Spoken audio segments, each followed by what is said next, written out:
All right. Mic check, mic check. Mic check, mic check. Yes, sir.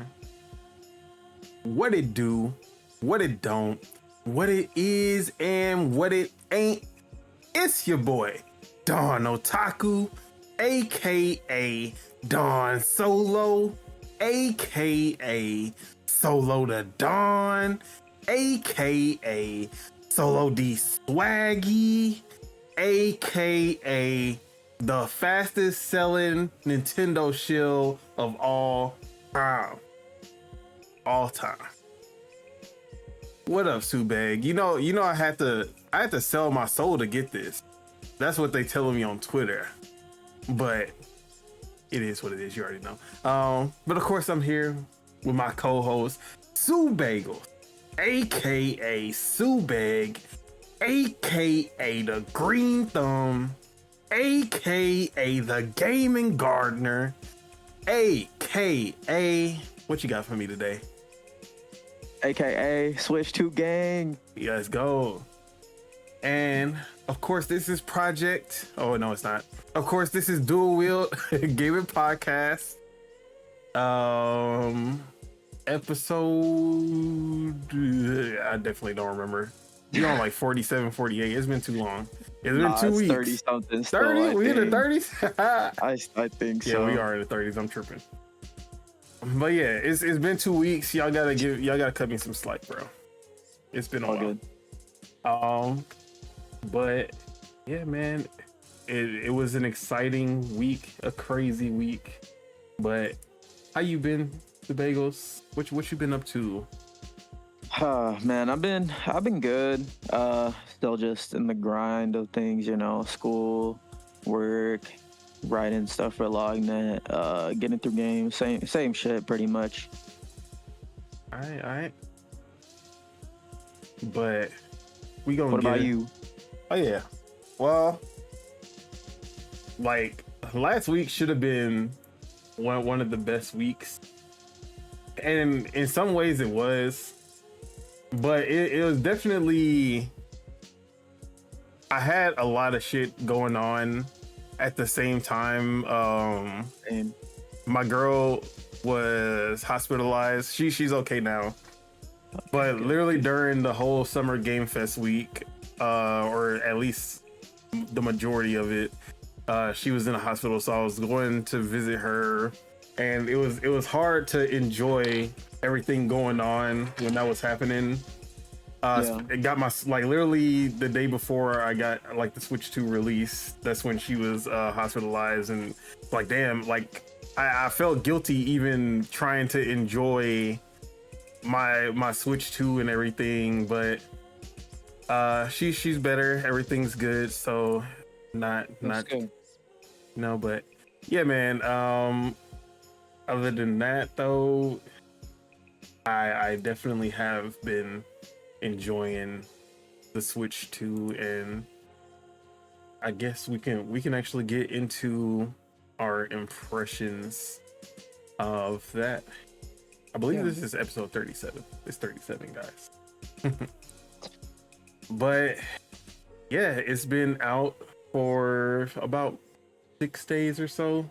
7 if you got it on midnight like I did, or at 9 o'clock. But yeah. I'm gonna ask you first. How are you feeling about the Switch 2? About almost a week later. Yeah, weekend. I'm feeling good about it, man. It's funny, like every time I talk about it outside and the real world, or even on Discords and stuff, it's everyone's always trying to talk about it oh, why are you enjoying it, or you shouldn't be enjoying it, or it's don't you see the ramifications of what Nintendo's doing, blah blah blah blah blah, it's everyone is wanting me to justify the console for them. And it's just, and I say it's that thing, Cog and them say it all the time. It's don't take away my joy, if I get joy from something, that's on me, right? So, but at the end of the day, I'm enjoying it. It's it's exactly what they showed it to be.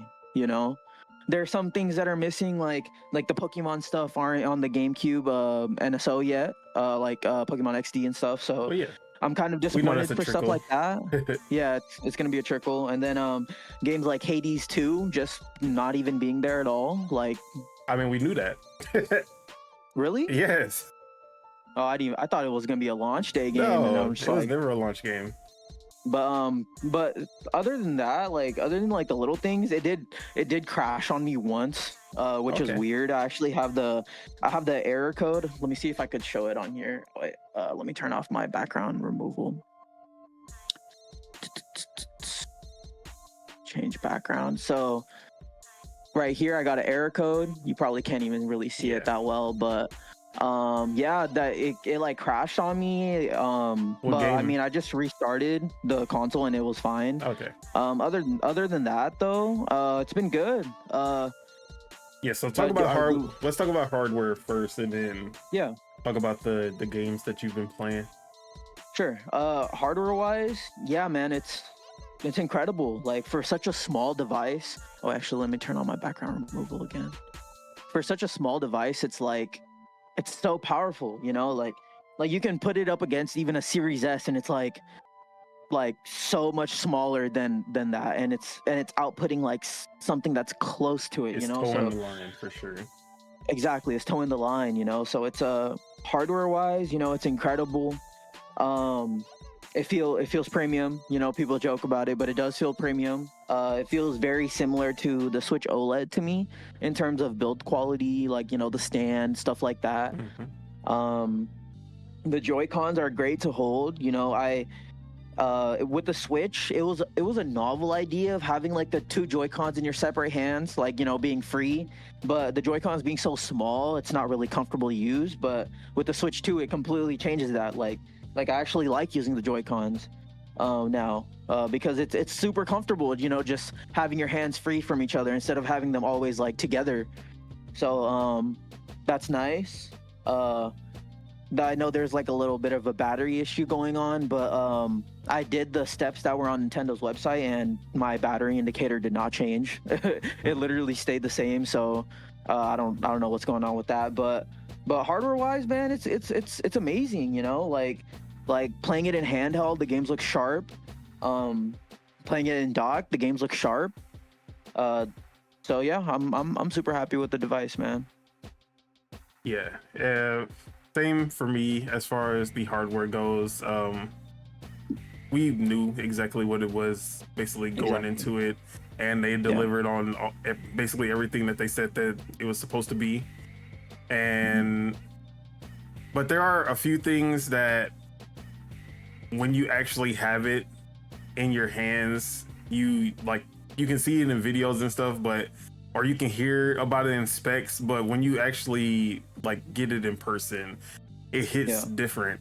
So one thing that a lot of people do not talk about that I feel like is one of the best things about the Switch 2 is the speaker quality. The speaker quality on the handheld is amazing. Yeah. And the 3D audio works so well. Sure. And in some cases, when I first got it, I wasn't thinking about the 3D audio, and I would like I would hear it doing this thing, and I'd be like, bro, what the hell is going on right now? And it's not even only Switch 2 games. It's like Switch 1 games also it'll somehow they incorporate it into Switch 1 games as well without even an update. That's just how good the 3D audio is. I forgot what I was playing, and like I heard like the music was just engulfing both sides of my ears. I was like, bro, what is happening right now? Like the speaker quality is so good. It's so underrated. Because people, I don't know why, but people really don't discuss audio when it comes to like hardware and stuff anymore. I guess with consoles, it really isn't a thing because it's your TV speakers or it's your sound system Same with PCs, like it's your headphones. That's really what you're thinking of. But when it comes to handhelds, the speaker quality, that's usually what the majority of people are going to be using.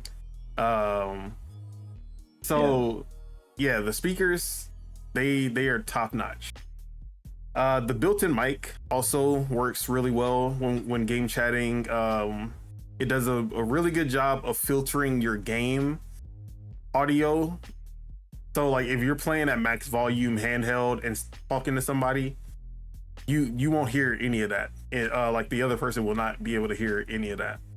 Now if it's like you're watching TV and you have the TV loud, that'll pick up because it kind of detects it as someone else's voice. But Yeah. other than that, like if you're just playing your game without any kind of background noise, that mic filters really good using that NVIDIA hardware and software to use, or kind of like an NVIDIA broadcast, basically using that kind of tech. So yeah, the mic works really good. The Nintendo camera is also a really good quality, and it also does the NVIDIA broadcast kind of effect, blocking out the background.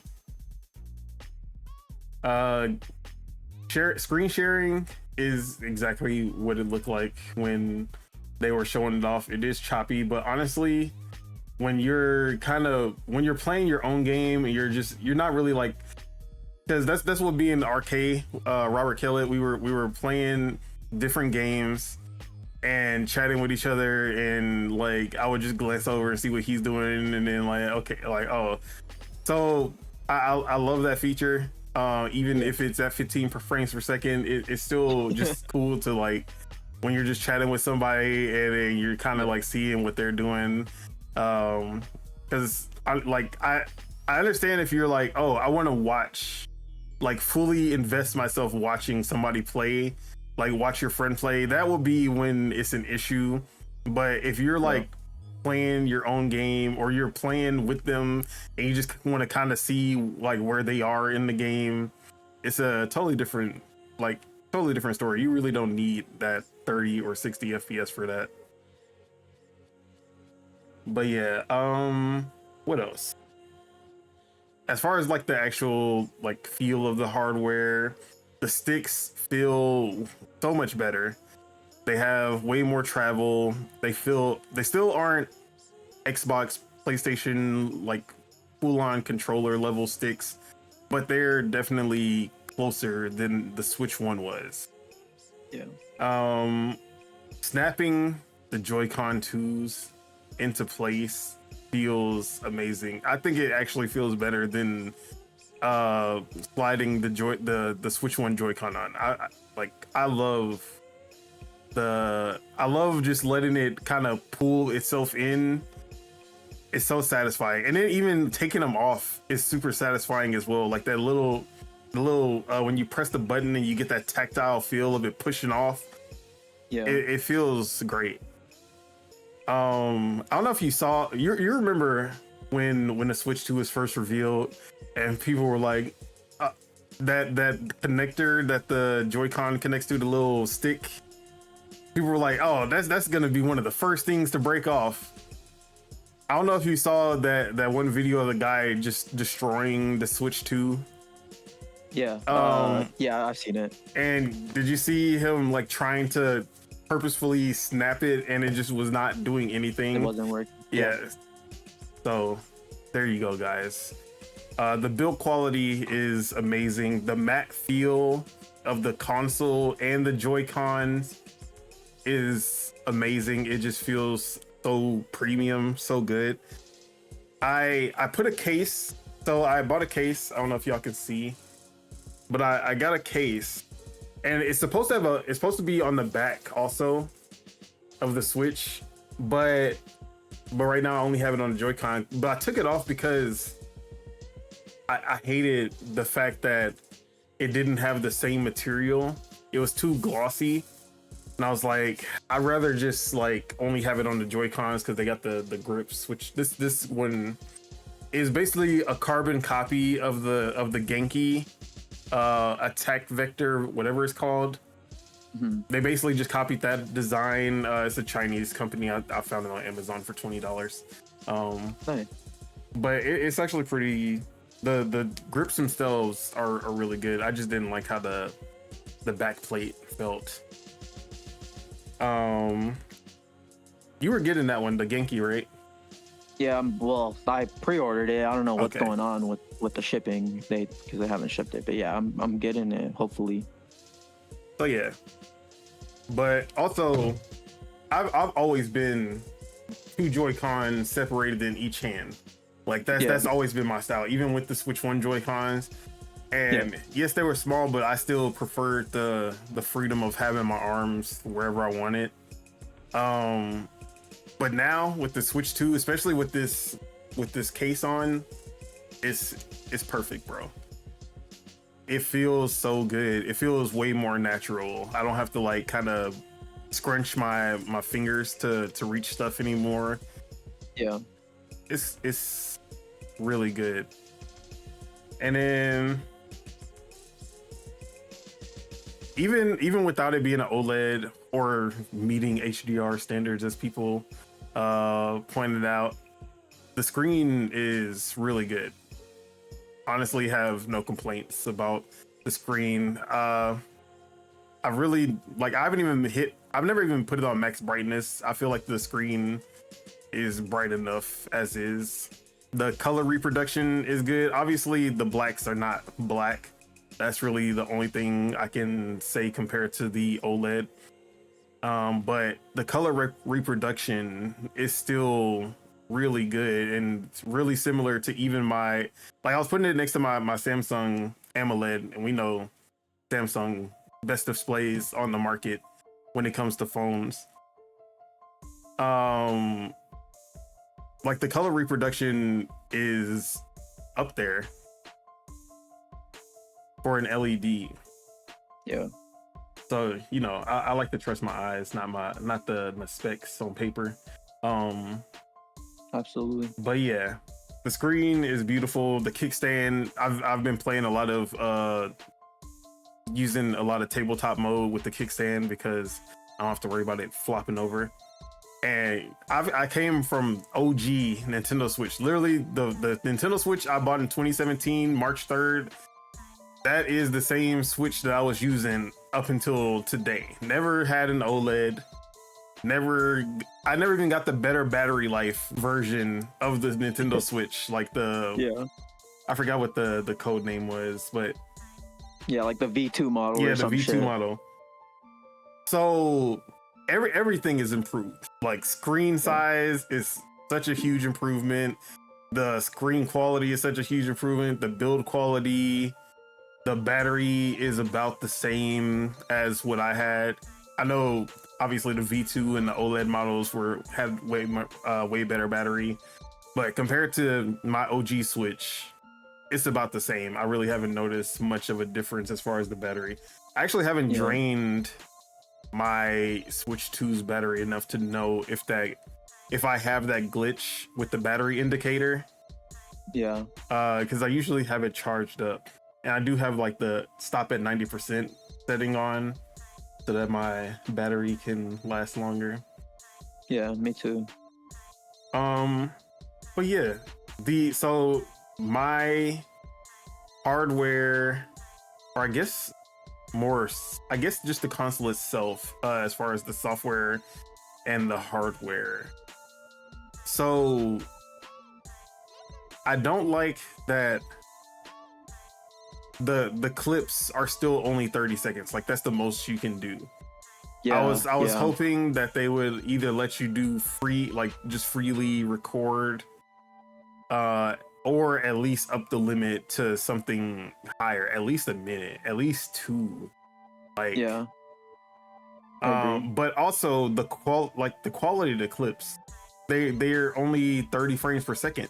There's no 60 FPS clips, which also so when you're clipping stuff like Mario Kart World, it does not do it any justice, because it just looks choppy as hell.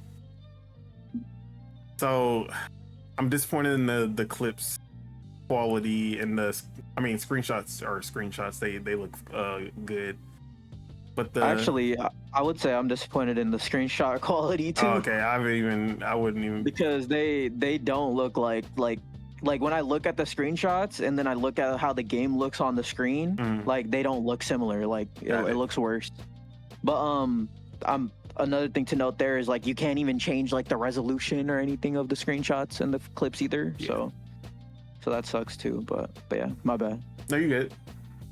So hopefully they somehow, or either we get a third party something for streaming or recording, or Nintendo fixes or it, software on the eShop or something. Yeah, that'd be cool. But right now, any kind of sharing is pretty bad on there. The Wi-Fi is definitely like at least 2 times better than my OG Switch when it comes to the Wi-Fi quality, but it's still like below Xbox Series Wi-Fi quality. PlayStation definitely the best out of all three. I always got way higher speeds on PlayStation, and then Series X would be like 3/4 of that, and I would say the Switch 2 is like 3/4 of that in Wi-Fi. But when I was using it on Ethernet, I was actually getting higher download speeds than I was getting on my Series X. So the Ethernet quality is actually really good, but the Wi-Fi is a little bit lower. Definitely upgrade from the Switch 1, but still not as good as it could be. Yeah. So yeah. What else did I notice? That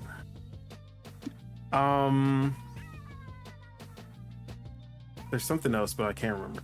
Oh, you can't send messages still. Like, yeah, we have voice chat now, but you still can't just shoot a message to somebody. Which I still I understand why, but at the same time, if you're gonna have game chat, you already have that risk of what could, especially with the video, like you already have a risk of things that could happen. Might as well just go all in if you're gonna do it at all, and just have messaging as well. But not really tripping too much about that either. But yeah, that's all the nitpicks I can think of right now, or the negatives. Anything on your side as far as any negative in terms of like the user experience and the hardware? I just wanna like go off what you were saying with the internet stuff, like because I have the dock outside connected with Ethernet, and then I have the dock inside just connected with Wi-Fi. So yeah, there's definitely a difference. I was playing Fortnite. Yes, and Fortnite I was playing is terrible on Wi-Fi. Yeah, dude, it's horrible. Like I know, and the funniest thing was, like, I was trying to show my girl, like, oh, like, this is how it looks. Like, it looks great. And then it's just rubber banding all over the fucking place. Like, and then she's like, oh. And I was like, I was playing this handheld and it was working fine. And then, but then I went outside and I tried it on there and I was like, this is fucking smooth. Like, what happened? And I was like, oh, wait, it's the Wi-Fi. But so yeah, so definitely the Wi-Fi is is not as good as I would like it to be. And it seems like only Fortnite really had, like, as far as the online games that I've played, Fortnite's the only one that gives me really bad issues on Wi-Fi. Like, I can play Mario Kart World fine on Wi-Fi. I've been playing like Pokemon Scarlet online. What else did I test online? Splatoon 3. Okay. Like everything's fine on Wi-Fi, but obviously those games had to work on the Switch 1's nasty ass Wi-Fi before, and they kind of dealt with it. So yeah, Fortnite. Hopefully there's some kind of update or something, kind of get the network. I guess how much bandwidth or latency it can handle. I don't know how they would fix that. I'm not that technical, but yeah, Fortnite's really the only one that has been throwing me for a loop when it comes to playing the game on Wi-Fi. Same. But other hardware stuff I've noticed, HDR is a little bit tricky to nail down. Because there is like that screen where that like almost every HDR display has, where it's like, make sure the one on the right is like you could barely see, and the one on the left you can actually see. Yeah. So it has that screen, but then it also has like the screen where it shows, I think, Super Mario Wonder, and then in that screen you can if you press, I think it's Y, you can adjust the brightness even more, so you can fine tune the actual HDR levels, because if you have the slider all the way to the right, it actually is displaying incorrect HDR. So yeah, that's something that's like almost hidden. Like, so there's that. What else have I noticed? Other than the one crash that I had, not much else, to be honest. I had a glitch in the eShop where I wasn't able to click on anything, and I just restarted the eShop and it worked again. Okay. But that was the first day. I hadn't ran into that ever since. I think it's just because the eShop was slammed that day. Yeah, for sure. The fact that it kind of like the Switch 2 has. It has like a smart delivery kind of thing going on when you do any Switch 2 editions. It kind of knows like which one to download. Even like when I first booted up the game, downloaded all my data from the cloud that I uploaded it to. Yeah. When all my games were downloaded, it like saw that I had Hogwarts Legacy, but I also had the Nintendo Switch 2 edition of Hogwarts Legacy that I pre-ordered, and it started down like it was first downloading the original one, but then it was like, oh, never mind, and then it downloaded the Hogwarts Legacy 2, and I was like, oh shit, okay. Yeah. Or not Hogwarts Legacy 2, but the Switch 2 edition of it. The Switch 2 edition, yeah, I got you. So yeah, that's sick. That's sick. So it's at least the backwards compatibility is at least a little smarter than the PlayStation 5. I also haven't ran into any games that run worse on the Switch 2. Like the PS5 had a bunch of PS4 games that just didn't work as well for whatever reason. Or worked a little bit worse. Yeah, for sure. Every game that I've tested has been improved in some way, whether it's load times, whether it's whether if it has a dynamic resolution, the resolution would be a little higher. But almost every game is consistently 30 FPS or 60 FPS if that was the locked frame rate. One game, so we can talk about the games. One game that was locked 30 FPS on the Switch 1 that I tried out and was just surprised that it was running at 60 with no update. Mario plus Rabbids Kingdom Battle, the first game. That game runs at a 60 FPS. It was locked 30 on the Switch, but for some reason it automatically just goes to 60 FPS when running on the Switch 2. Now, Mario plus Rabbids Sparks of Hope, the sequel, is locked 30 though, which I'm like, bro, like why? But I thought that was pretty cool. Bayonetta 3, consistent 60, but that resolution though, there's no dynamic resolution because that shit still looks ass. It needs a resolution bump ASAP. Yeah, really all it needs is a resolution bump, because like the cutscenes look really good. It's just that when you get into the gameplay, that shit looks muddy.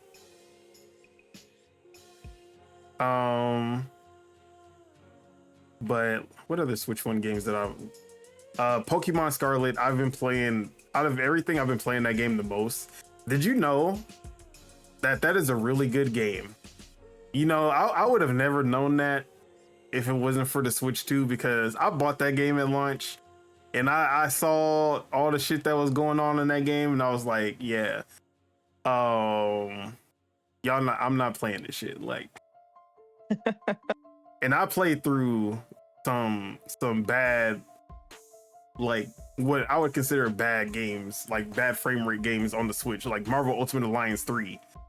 I played through that, and I was like, you know what? It's worth it. Pokemon Scarlet, I was like, I'm not putting up with this shit.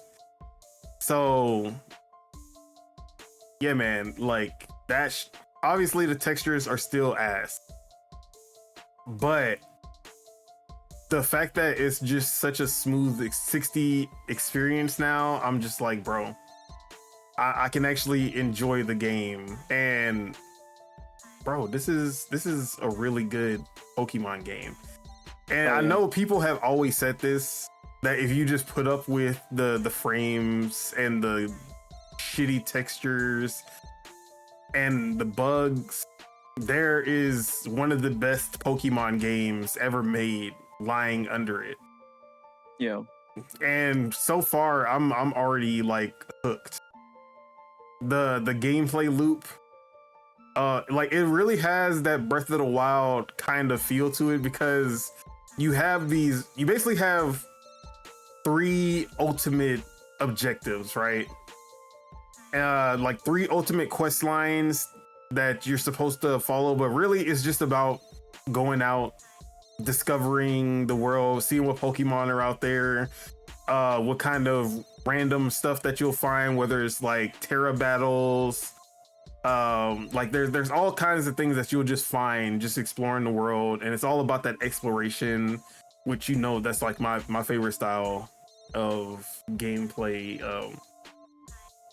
But for the most part, the only things really marked on your map are like the Terra battles and your 3 main quest lines, but then you'll just find like stuff happening throughout the world without it even being marked on the map. And I've been like engrossed in that game, even over Mario Kart World, which we'll talk about later. Okay. But yeah, man, Pokemon Scarlet got me, bro. And it literally got me super excited for Pokemon Legends ZA, because I'm like, bro, it's been a while since I've been, like, since Arceus, I haven't really enjoyed, like, really enjoyed a Pokemon. So it's been a while. So now I'm just like, okay, yeah, be back on. Yeah. Hell yeah.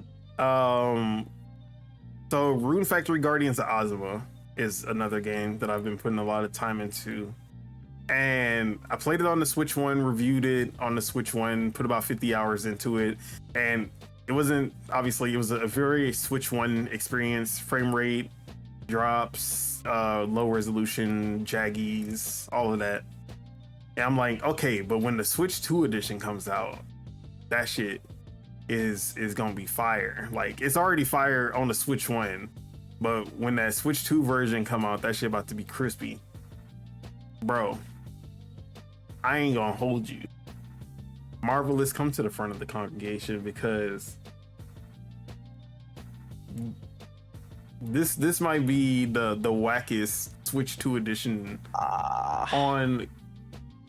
Since I put so much time into the Switch 1 edition, I know what it looks like, and I'm like, I was expecting something better than what I got, for sure.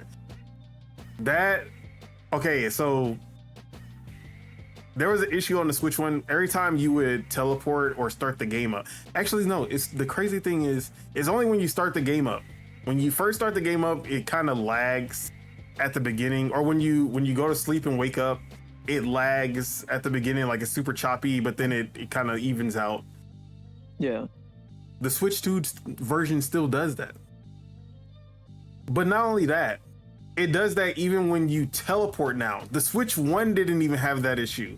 If you teleport, your shit is still locked at it's a smooth 30 FPS as soon as you start moving. Every time I teleport, it's choppy. Now, and I'm like, bro, the load times don't seem to be much better. Like maybe a second or two difference in like like from 10 seconds to 8 seconds. Which I'm over here like, bro, like what's going on? What did y'all even do on this shit? The resolution is obviously higher, but I was expecting at least some texture work, some, draw distance, anything. No, this shit, they didn't do shit. This shit is literally what they did with Pokemon Scarlet. They upped the resolution and called it a day, and bumped it to 60 and called it a day. Like, I'm over here like, bro, y'all charge $10 for this. And this is like one of my favorite games. Like I'm playing on the Switch 2, and like they barely improved over what they had on the Switch 1. I'm like, come on, bro. Damn. I thought y'all were better than this. So I'm mildly disappointed in the actual Switch 2 version. Obviously, it is still better than the Switch 1 since it is 60 FPS. It's running at 60, and once that initial lag when you teleport wears off, it's a smooth 60 throughout the experience. Combat just feels so much smoother at 60. When you have your whole party running around, it doesn't lag too much, or it doesn't lag at all. Like it's just smooth throughout. So it's still a better experience. It's just not as good as what I was hoping for it being an actual Switch 2 edition with $10 upgrade. So yeah, that's Gotcha. That's Rune Factory. I've been playing Metroid Prime Remastered, and this is my first time actually playing it. I bought it and never booted it up once on my Switch, so this is my first time playing it on Switch 2. Yeah. So I don't know how it ran on the Switch 1, but I'm guessing it, like knowing that it's retro, I'm pretty sure it ran basically similar to what I'm seeing. Yeah, I don't think it got a Switch 2 Yeah, there's no update. update for it, but I just, in terms of, because I'm pretty sure it was already consistent. Like Yeah, it was a 60. It was a 60. yeah, it was already 60, and the resolution was like 1080p, or at least really close to 1080p. Yep. In docked mode. So like I'm pretty sure I'm not noticing anything. It's just a beautiful game. All like Switch 1 or Switch 2. It's just a really good looking and really performant game. Sure. Dragon Quest 11S, I could not tell any difference between what I played on the Switch and what I played on the Switch 2. Same with Starlink Battle for Atlas. I think it might have been a little sharper, but honestly, like, and then obviously it's consistent FPS. Yeah. But really not too much different. But those are the Switch 1 games that I really actually really put some time into. Super Mario Odyssey could not tell a single difference between, like, Super Mario Odyssey just looked so good. When I was playing it, I was like, yeah, this is definitely Super Mario Odyssey. That one had an actual update, a visual update, and I couldn't tell. Obviously it was probably just sharper. I didn't notice any jaggies or anything, so I'm guessing that's what it was. What else? And then Super Mario, Bowser's Fury. So that one ran at 30 FPS in handheld, if I remember correctly. Yep. Smooth 60. It looks really good. The resolution bump also looks really good. I barely put any time into Bowser's Fury, so I was playing about an hour or two of it, and yeah, that game definitely has a different style than Super Mario Odyssey, but it looks really good. I think it's pretty close to Super Mario Odyssey in terms of its like visual quality. Yeah. So yeah, that's really all that I tested out. But what are the Switch 1 games that you've been playing? if you've been playing any. So for Switch One, I have tried a couple of Switch One games, but I didn't put that much time into literally any of them. But I did just like boot them up just to see how they look. Yeah. Yeah, the first one that I did was Echoes of Wisdom. Oh yeah. I think I'm gonna do just like a general like Switch 2 article on it. Just like talking about how it runs, because I reviewed it last month. So Yep. if you guys want to check out my review, y'all can do that. Still the same stuff. They actually did work on a couple of the cons that I had on there.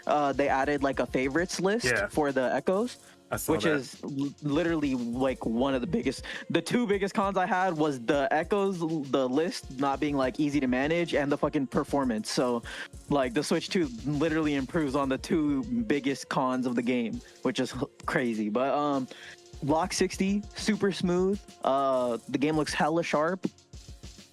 Definitely an improvement over the Switch 1, especially in the overworld. Like I was like spamming all my like one cast echoes and just trying to like make the performance tank, and it just was keeping at a locked 60, so that was great. What else did I play? Oh, Bowser's Fury. I played that primarily on the handheld on the Switch 1, so I wanted to see how that ran on the Switch 2. 60 looks great. Looks a little sharper. Doesn't look that much better, but still looks good. Yeah, for the most part, the Mario games just already looked amazing, like visually. So it's hard to kind of be like, oh, we made it look better, and you're like, really? Yeah, it's just an increase in sharpness is really how I see it. But that's all those games really needed. But what else did I play? I booted up Hollow Knight on it just to see if it would look any better, if it would look any sharper, and it doesn't. It still looks 720p to me. Balatro, same thing. It still looks 720p, even though it doesn't really matter for that game. And it still utilizes the touchscreen. You can literally like unhook the Joy-Cons and just use touchscreen in that game, and it still works fine. So I tried that, and then I played a little bit of Mega Man X Legacy Collection. Mm-hmm. I wanted to play that specifically to test the speakers, because the music in that game is amazing. So put it on blast, booted up into a level, was just vibing out with it. So it doesn't look any better, doesn't look any sharper, but it still runs great. But yeah, those are the ones that I've played so far. Haven't tried too many. Oh, and then I dabbled a little bit into Tears of the Kingdom just to see the 60 FPS glory. First game that I booted up was Breath of the Wild, Switch 2 edition. And actually, speaking of that, one of the first things I noticed was because when I booted up my game, I was in the Zora Kingdom. Yeah. And there was actually like the textures in the Zora Kingdom were, I'm not too, I want to say it was different than what I remember, because there was like really good reflections in the Zora Kingdom, like when you're going through. I was like, man, I do not remember these surfaces being this texture, like with this reflective kind of metallic like texture on it. I remember it being like a flat, and it was like so different than what I remember. I was like, bro, did they just go in and like kind of replace these textures? I was like, I couldn't remember if that was true or not, but I remember looking at it and like seeing the lighting and how it reflected and everything. I was like, bro, this just like, maybe it's placebo, just me being like, oh yeah, that definitely looks different, but it looks really good. Obviously 60 FPS felt really good. I was just surfing around at 60 FPS, and I was just like, yeah, bro. But yeah, one thing so I did test out Hogwarts Legacy, and also in Guardians of Ozma, and both of those games add mouse controls. So I did test out mouse controls on both of those games, and yeah, I was playing through just Hogwarts Legacy using mouse controls to control the camera and then doing like the spells. And I thought that was really cool. It felt good. Obviously, it's not the best when it's like when you're using the Joy-Con by itself. Now, with my little bumpers that I have on it, it actually feels a lot better. So I would, if you plan on using mouse controls often, I would definitely, like, if you're only using the mouse control and the two bumpers, it feels good. But when you try to use the analog stick also, for like the scroll, like that's kind of like your mouse wheel, it does kind of start to cramp you up a little, in my use. So these little grips help a lot with that. Give you a little bit more grip when you're using the analog or pressing the face buttons. So yeah, I liked how it felt in Hogwarts Legacy. It felt like really just using a mouse on PC, and I was just looking around with it, attacking enemies, switching between them using the mouse. I was like, okay, that's cool. I tried using it. Oh, Fortnite does not have mouse controls, but I did try to. I thought it does. Maybe it does. Maybe I didn't turn it on. I think it might be in the settings. Okay, I turned on gyro aiming, and then that felt bad. I turned it off immediately. It definitely did not feel like Splatoon gyro aiming. Yeah. So yeah. What else? But also Guardians of Ozma, whenever you're doing the farming and you're like plotting out your land and stuff, and you go into the overview, you can use the mouse controls for that, and that was pretty intuitive because it just works like a mouse. So hell yeah, that one was good. But yeah, those are the ones and then Welcome Tour, I played a little bit of that and kind of played that one mini game with the spiky balls and the UFO for the mouse controls. Fuck that game, by the way. I could not get that 30 seconds. Fucking assholes. But yeah, those are the games I tried mouse controls on, and that's hella funny. So far, wait, so you bought Welcome Tour? Yeah, I did. Okay, for sure. So far, as far as the mouse controls go, I think they're definitely. I need something a little bit like more substantial for sure to kind of feel the worth of it. But right now they work really good. I can say that. If you have bigger hands, it may not be super comfortable. Yeah. But get some grips and that'll kind of make it a little better. Sure. But yeah, let's go into the actual Switch 2 games, which we have two, which is Welcome Tour and Mario Kart World. So I barely played Welcome Tour. Like I said, that mini game with the UFO, that is literally all I played. But you have more experience, so let me hear your Welcome Tour thoughts. Sure. Yeah. So I do actually have a lot of time into Welcome Tour. I'm looking at the console right now. I have 10 hours or more than 10 hours. So I've already put that's my most played game so far. Yeah, man, it's an interesting game. You know, I was telling you before we started, like it's not really a video game per se. Like yeah, there's gaming elements to it, and then there's mini games and stuff like that. But honestly, to me, it feels very much like a virtualized like E3.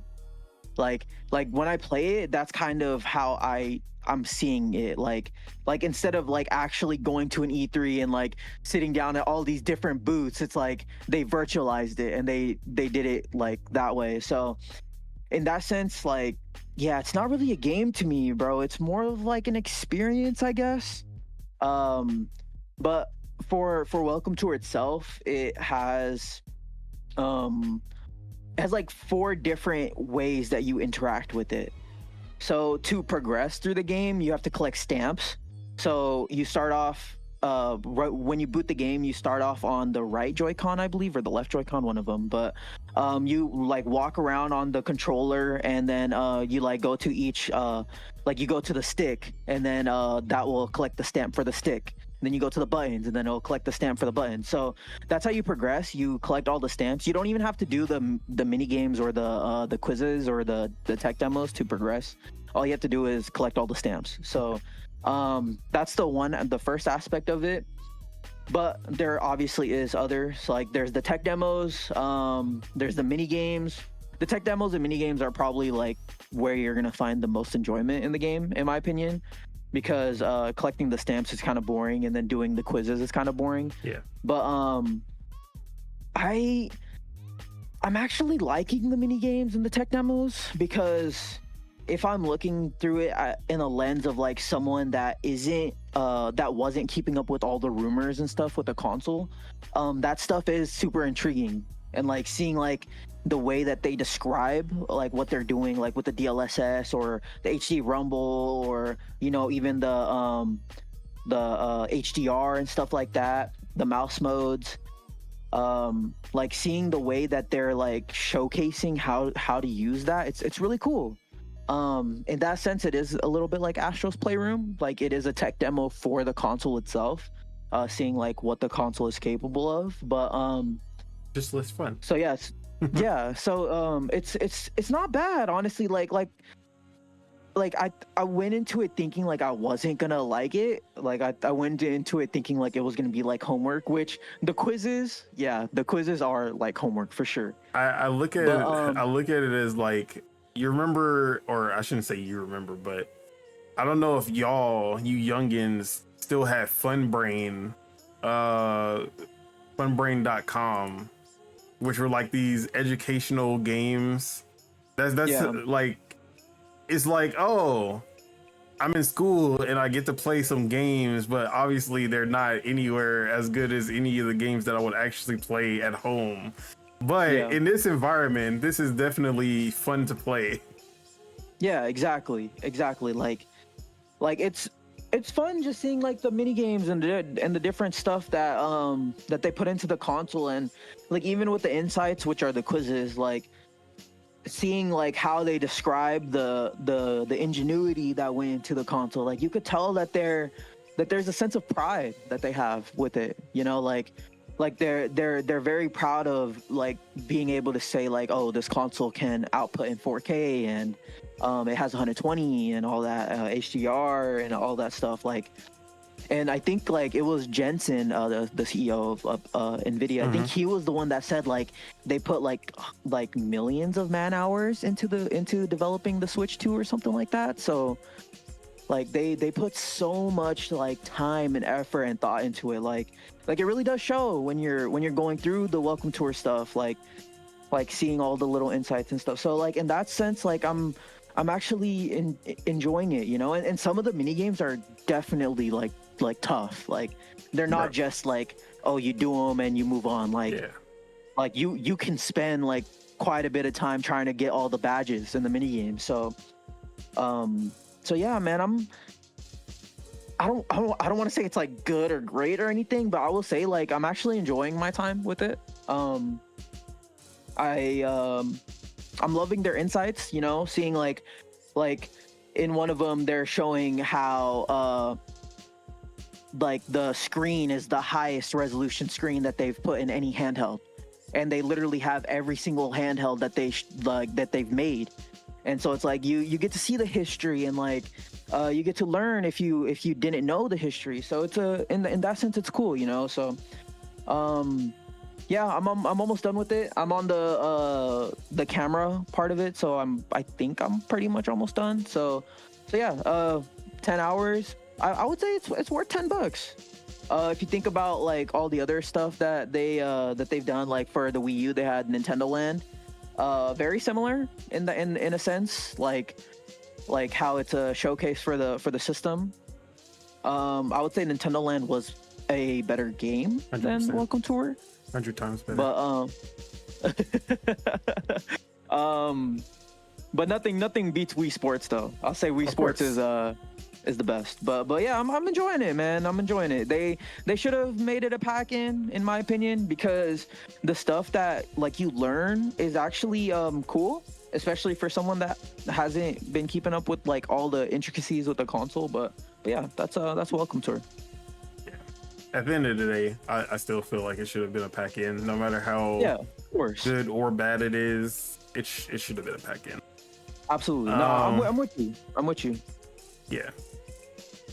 But Wii Sports is still the greatest of all time. Absolutely. Best pack-in game you could ever have. Yeah. All right. I'm not gonna talk about Welcome Tour because, like I said, I barely played it. No worries. Yeah. But let's talk Mario Kart World. So, I guess I'll start on Mario Kart World. Sure. I would say that I am enjoying Mario Kart World. Yeah. But I also feel that I'm not in the right environment right now to fully enjoy it, because I've only been playing single player for the most part. I haven't really played with anyone beside, like, me and my girl finally played yesterday because she's still been recovering, so she really hasn't been in the mood to play. But yesterday we did get a few matches in. That was probably like the most fun that I had with Mario Kart so far. And like when Mario Kart 8 came out, that was back when me, Spitta, Deadshot Tej, Mars, Chuck, like you guys were close to each other. Yeah, like, we were close, and we were like, everyone was at my crib when they came out on the Wii U, and like every day, running Mario Kart 8 sessions all day. Yeah. Like, so when I think of like, man, I'm playing it, I'm like, bro, they're doing so much stuff that I like, but it's just not hitting the same as how it hit back then in Mario Kart 8. Sure. But other than that, so I would say as far as the standard Mario Kart, like the traditional Mario Kart sense, your Grand Prix, your versus online battle, I think for the most part, Mario Kart World is actually better than Mario Kart 8 Deluxe. Now, obviously, Deluxe with its 96 courses is hard to beat in terms of just the amount of content that you get. Yeah. But I will say that Mario Kart World does some things that kind of beat that out. So one thing is, so I'll talk about Grand Prix first. Sure. I don't know, like a lot of people, or I shouldn't say a lot of people, but there are definitely some people who don't like the transition between the courses, like going from one course to the other. Because, and I kind of understand, because I understand what people mean when you say like, oh, half of the race isn't even the course that you selected. Like half of the course is like 1/3 of the course is still the one that you just finished. Then there's 1/3 that's like the transition, and then the other third is the actual map.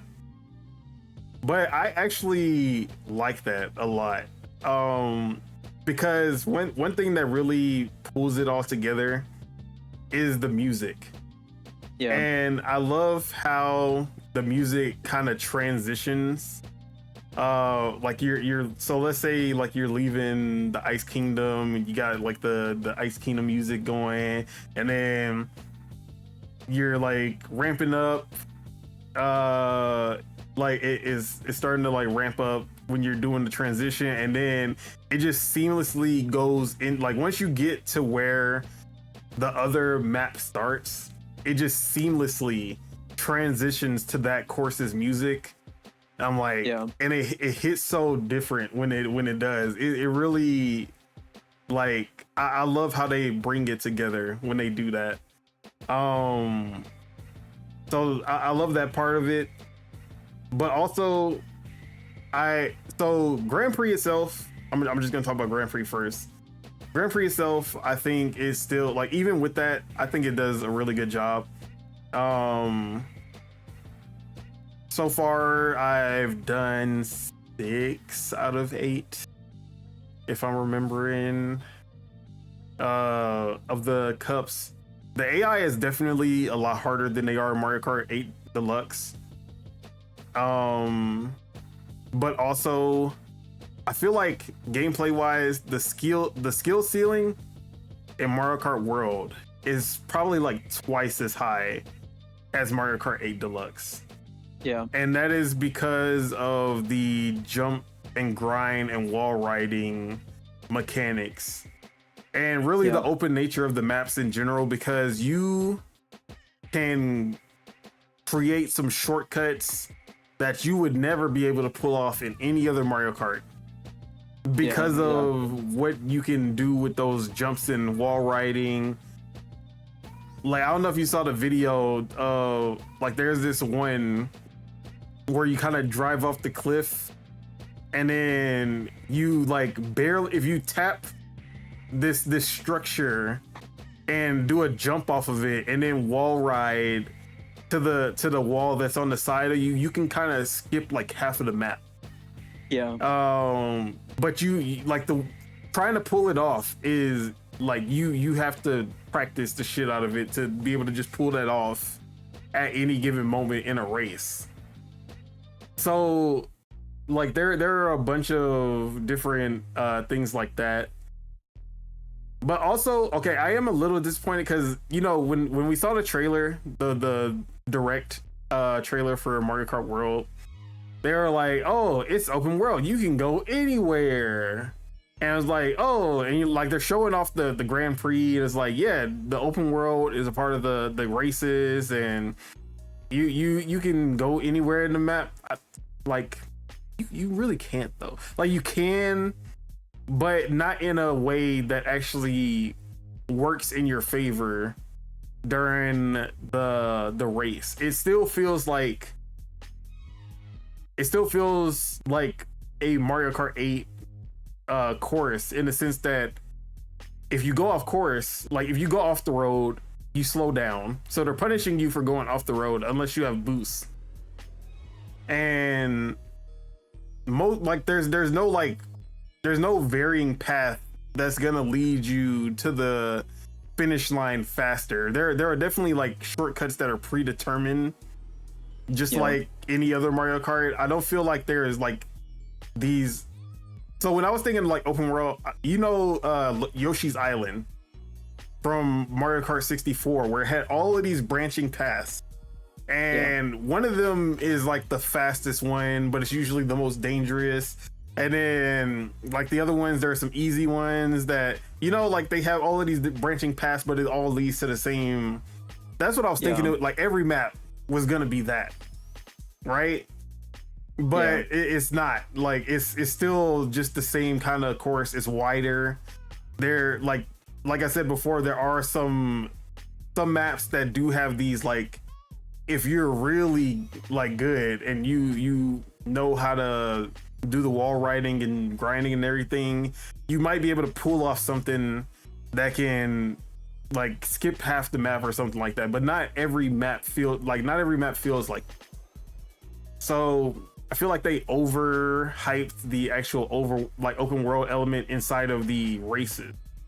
Obviously free roam is a different story, but like inside of the races, I feel like they kind of overhyped that one up. But overall, Grand Prix, I feel like if we're comparing base Mario Kart 8 Deluxe to base Mario Kart World, I feel like right now Mario Kart World definitely has the better set of maps. I love how they're designed. I love I thought that I wouldn't like how short some of the races are, but I feel like it's not a bad thing. I don't think it's a good thing. I just think it's just there. It's just I don't have any like qualms or like I don't look at it positively either. It's just kind of there. Yeah. It's like, oh, this is the thing. These races kind of feel shorter, but it's not really making it worse, you know? Yeah. So, but Grand Prix is one thing. Now, what I've actually like, I'm obviously doing Grand Prix just to try to get the 3 stars for every map and then unlock Rainbow Road and all that. But I actually think Versus Race is slept on because in Versus, you're able to create your own courses basically, because you can pick each destination, and that's where I feel like you have 96 courses in Mario Kart 8 Deluxe, but when you do the different destinations in Versus Race, so let's say you start with the first stage from Mario Kart World, the little like road trip desert looking map. But instead of going over to instead of going like straight to the next one in the Grand Prix, you can pick somewhere farther. You can make it a longer race by going to a like place that's a little bit further, or you can like you have like 10 different options to choose from. Like you can't go all the way to the other side of the map. I was hoping that they would let you, but no. I was gonna try to race each corner of the map, but they're like, nah, you can't do that, bro. So, but I still love that like you basically are making new courses because you're going on routes that you normally don't take in Grand Prix. And the transition is a part of the race, so like that is you're basically experiencing a new map at that point, because most of the time you don't actually get to like some of these routes that they take, you don't get to go in that sequence, you know? Yeah. So I think Versus Race is something like people sleep on because of that. I'm actually looking, like I'm playing it right now just to see. So yeah, no worries. Like let's say you start, so the Mario Bros circuit, that's the first one. So usually you'll go to not Wario Stadium. I think you go to, what is it, Crown City, one of those. But you have the choice to go to Shy Guy Bazaar, Desert Hills, Whistle Stop Summit, Crown City, Choco Mountain, Toad's Factory, Wario Stadium. Like you can go to all of those, and you can choose like the longest one, which is Toad Circuit. And then once you go from Toad Circuit, you gonna have like 8-9 different choices to go from there too. So like I love Versus Race. I think Versus Race probably like the best mode, which is basically the same as online, because depending on which one gets selected, it's not gonna be like going through the Grand Prix, because you do go through that transition even online. So I love that part of it, Versus Race in the online races, because you feel like you're getting new maps, kind of, if that makes any sense. So but yeah, other than that, I have not got a chance to play Battle at all, so I can't really talk on Battle mode. But Knockout Tour is also probably the biggest highlight. It still feels like traditional Mario Kart, but if you wanted that longer racing experience, Knockout Tour definitely gives you that. Oh, well, obviously if you don't get knocked out early on, but yeah, it's the battle royale mode.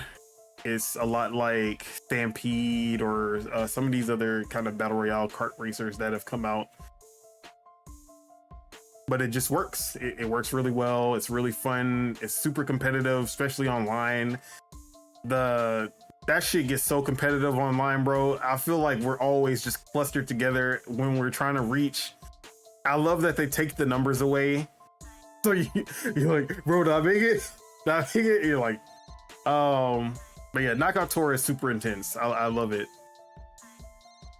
Not much to say on that one. I do like that it's like completely different courses than Grand Prix as well. Like they're still predetermined, but they're completely different routes for Knockout Tour as well. But yeah, Knockout Tour is a lot of fun. And then I guess we can talk about Free Roam as its own thing, but how are you feeling about the traditional Mario Kart experience with World? Yeah, I did do a little bit of research into the game because I think Nintendo was talking a little bit about like their like design philosophy or something like that. And like their design philosophy for 8 and like 8 Deluxe was like to make like a really, what was the word they used, like to make it feel really like tight, like no physics, you know, like no real physics, just straight kart racer, you know, make it feel fast, make it feel really tight. Whereas in this one it's like it's a little bit more physics based and it's a little bit more playful and stuff like that. So like they obviously did have like a different design philosophy when creating the game. It is an evolution of the Mario Kart formula because, you know, the other ones were just straight track racers, you know, whereas this one it is like open world, and then there are some like modes where it's like you race between the races too, so it's like it's sick in that aspect. But yeah, I mean, I was a little bit down on it just because I only had played the just the regular the Grand Prix, just regular races. Yeah. And I was like, damn, these races are ending super quick, you know, like if it feels like it's like 1 second you're in, 1 second you're done. So it's like, in that aspect, I was kind of like, like this isn't really kind of like what I wanted. I wanted like the longer races, but then I started to play online, and then I started to dabble a little bit into the Knockout Tour and stuff like that. So I started to see the different like ways to interact with the game and stuff. So it's cool, you know. I haven't played too much of it. I probably only put maybe like an hour or two into it as well. I did notice you can't place like pings and stuff like that in the open world, right? Like, if I'm correct, right? Or no? Wait, sorry, one more time. I was reading something. Pings? No, you're good. Like you can't ping in the open world, right? Like you can't be like, yeah, yeah. Not that yeah. I know. You can do emotes, but I don't know about pinging. Yeah, or even placing like a marker on a map or something like that. Not too sure. I honestly haven't played. I played a little bit with RK, but like it was like not even 2 minutes. Like we were just testing it for 2 minutes or so, and then I had to go. No worries. But yeah. So there's little things here and there, like the open world is kind of just like, other than like the P switches and stuff, like it is kind of empty. But you know, the racing feels really good. It feels super responsive, looks amazing. I'm starting to like how like the weight of the characters actually do kind of, well, they always did matter with acceleration and speed and stuff like that, but like it seems like it matters even more this time. Like the different characters really do feel different to use on the courses and driving around. So yeah, man, this is it's fun. It's Mario Kart. It's like what else can we ask for, you know? It's like at least they evolved it this time. They tried something different, which I appreciate. I'm super excited to see how they do like new content, like if it's just gonna be like add-ons to the world, or if it's gonna be like in its own separate like menu or something like that. Like that'd be that's gonna be cool. But yeah, man, I'm enjoying it. I want to play more. I love Mario Kart, man. I still need to stream it too, so super early on impressions with that game, but I do want to play more for sure. Another thing I forgot to talk about that I thought that I would be disappointed in was the lack of vehicle customization. But honestly, I think they did the right thing to get rid of that. because one, it speeds up the, like, if you're playing multiplayer and you're playing especially like split screen and everybody's customizing their vehicle, and it usually takes a while for everybody to kind of get their character, get their their wheels, their glider, their body. Yeah. And it kind of puts a little lull on actually getting into the game. So I do like that now you pick your character, pick your vehicle, and call it a day. Because my girl, she used to take forever when it came to picking her stuff in Mario Kart 8. And I was like, oh, thank God. I only had to wait for 5 minutes instead of 15 for her to pick her character and vehicle. That's hella funny. But it still does, like, I think there's a stat that's missing though. Because there were supposed to be 5 values. I can't remember what it was. I think it has something to do with handling. Because I think it was like, so they still have the weight, they still have speed and acceleration, they have handling. Could have sworn there was one more. I mean, I know for a fact there was at least one more in Mario Kart 8 Deluxe, but I can't remember what it was that was missing. And I don't have the cartridge in, so I can't look it up right now. But honestly, it like, the stats still matter just as much. It's just less fine tuning. Which honestly, I don't think it did too much. Like, the character and kart combos can still get you the same results with less of the like fine tuning, you know? Yeah. But yeah. For sure. All right, let's talk about free roam. So have you got a chance to really get into that at all? Not really, to be honest. I just dabbled a little bit. I haven't played too much of it. Okay. So I actually feel free roam in its current state is the weakest part of Mario Kart World. For sure. And it's not because the missions aren't fun or anything like that. Like, the missions, one, they're way more challenging than I thought they were gonna be. Some of them were kicking my ass. But it's not the missions themselves, it's more of the structure of the game and the open world in free roam. So, You know me. I love that Breath of the Wild experience of no markers, no waypoints, no trails leading you to where you need to go. Yeah. You just explore and you find everything that you like. You just find it naturally and organically. That's my favorite type of experience when it comes to these open world games. And Mario Kart World gives you that kind of freedom where when you open that map, you're not gonna see any waypoints or anything lead into the next P-switch. They're not all fluttered up on the map like a Ubisoft game. Like, literally, the map is basically just bare bones. Like, there's nothing on that damn map. And I was like, oh yeah, this is gonna be great, because I love that. I can just, let me see, I'm literally about to look at the map right now. Yeah, so you can basically teleport to the different so they'll have people on the map like Mario, Pauline, Daisy, Toadette. You can go to them. You can go to the actual courses on the map. But as far as like the P switches, the Peach coins, all of that stuff, not on the map at all. So I'm like, okay, cool. You know, I just start somewhere, start trying to naturally find these P switches and everything. I'm like, okay, that sounds cool. So I started off on free roam. I'm finding P-switches like everywhere, just trying to do the missions.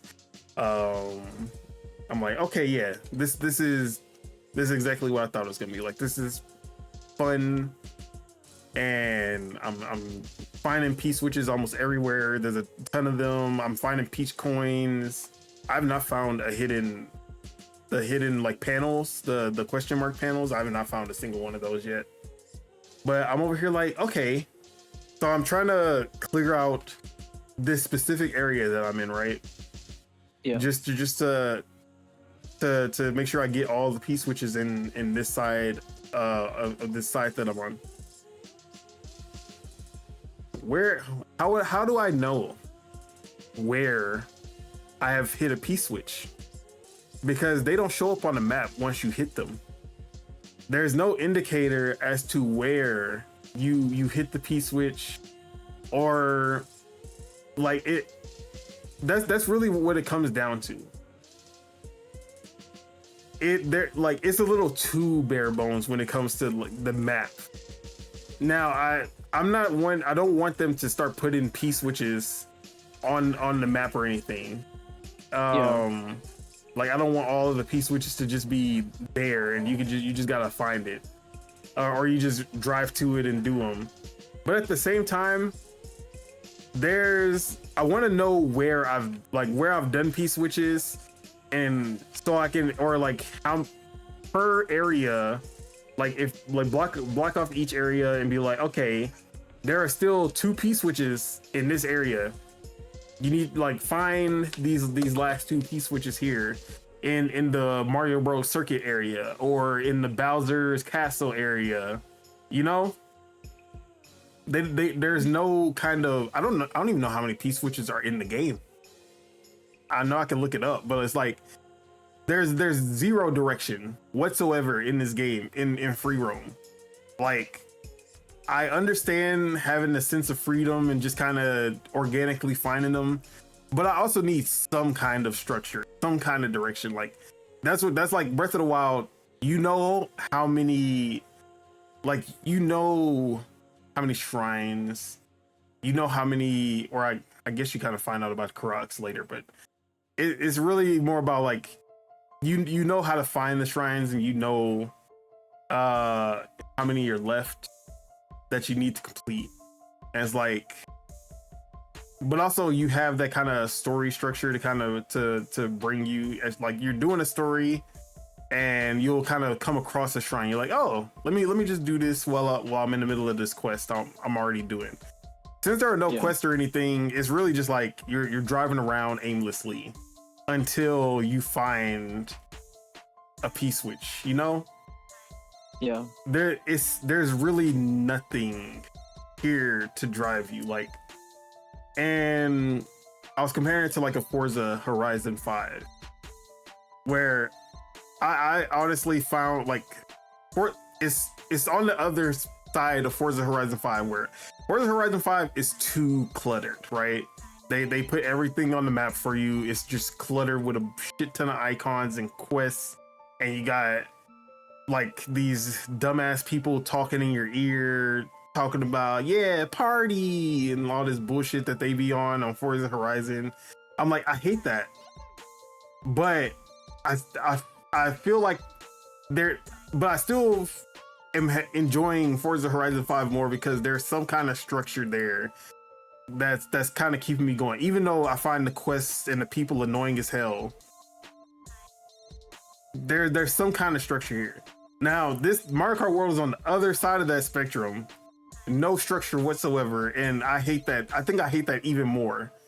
Like, I would rather it be completely like Ubisoft level, just everything on the map, than just have 0 structure, 0 direction at all.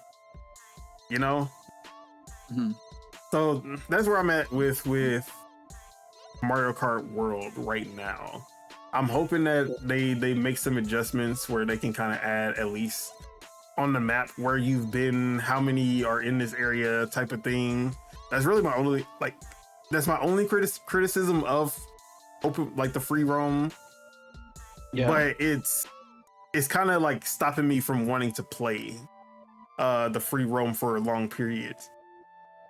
Because once I drive around and I really don't see any more P-switches for a while, that kind of like, all right, let me get the fuck off of this, you know?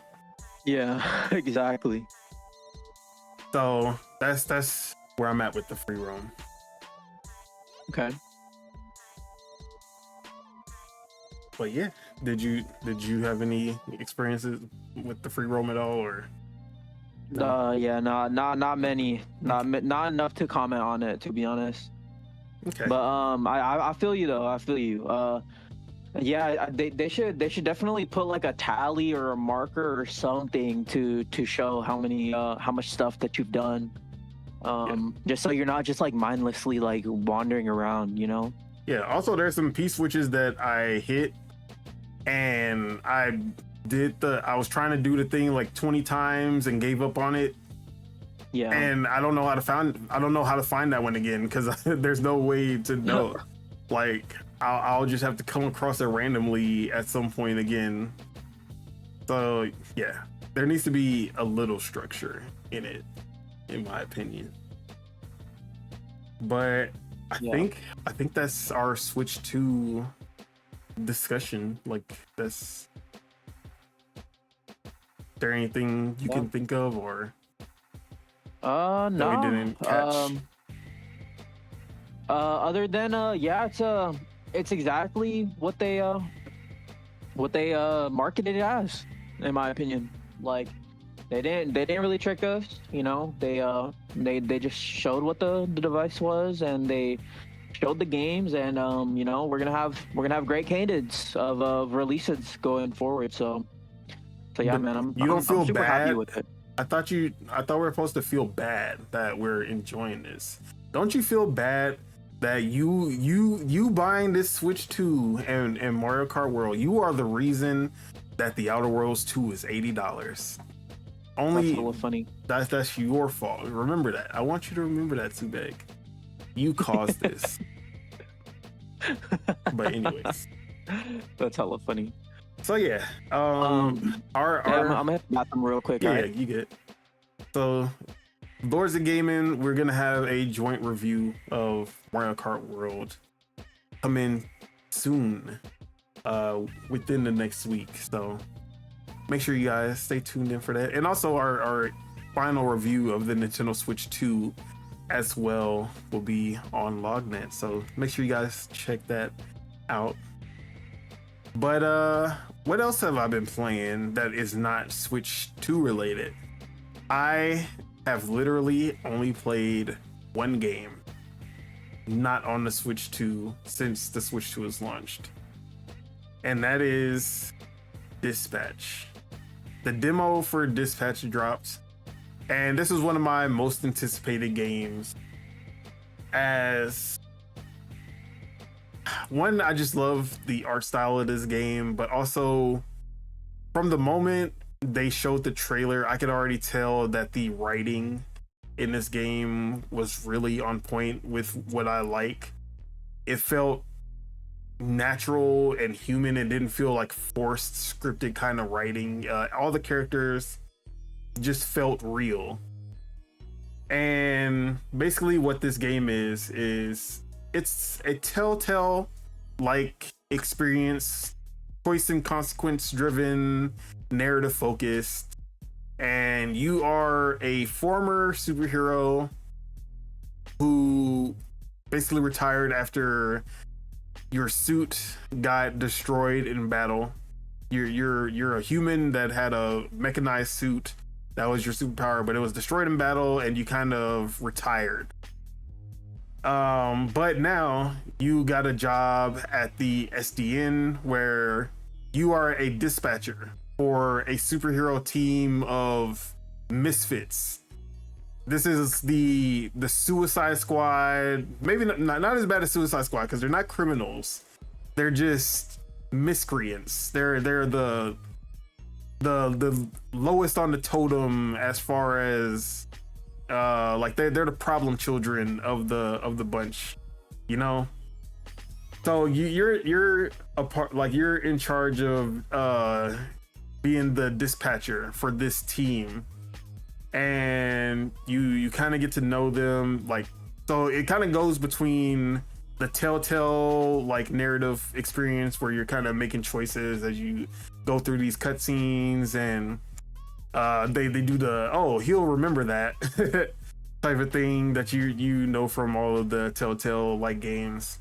But then you actually get to go into the actual gameplay, which is you're able to dispatch these. You basically are going to be looking at a map, and you'll get an emergency call, and then you'll see what the emergency call is. It'll be like, oh, there's a cat stuck in a tree. We need you to send a superhero to get the cat out of the tree. Like, that's like the first example. And it's like, okay, send someone who's agile, but also send someone who's not like that won't scare the child when you send them. So as you can see on the screen, you have like this woman that looks like a demon, and you have this golem, like this abomination looking motherfucker, or the bat, like the actual Batman. And it's like, you don't want to send any of those three because they're probably gonna scare the child. So you want to send someone who has charisma, who looks human, and is agile enough to climb the tree. And basically, so you'll send them out, and then once you send them out, it'll take time for them to get there. It'll take time for them to complete the task, and it'll take time for them to get back. So basically, you're kind of juggling, like, okay, I sent this hero out, I have these heroes left, and you basically have to kind of make sure that you're sending the right hero out.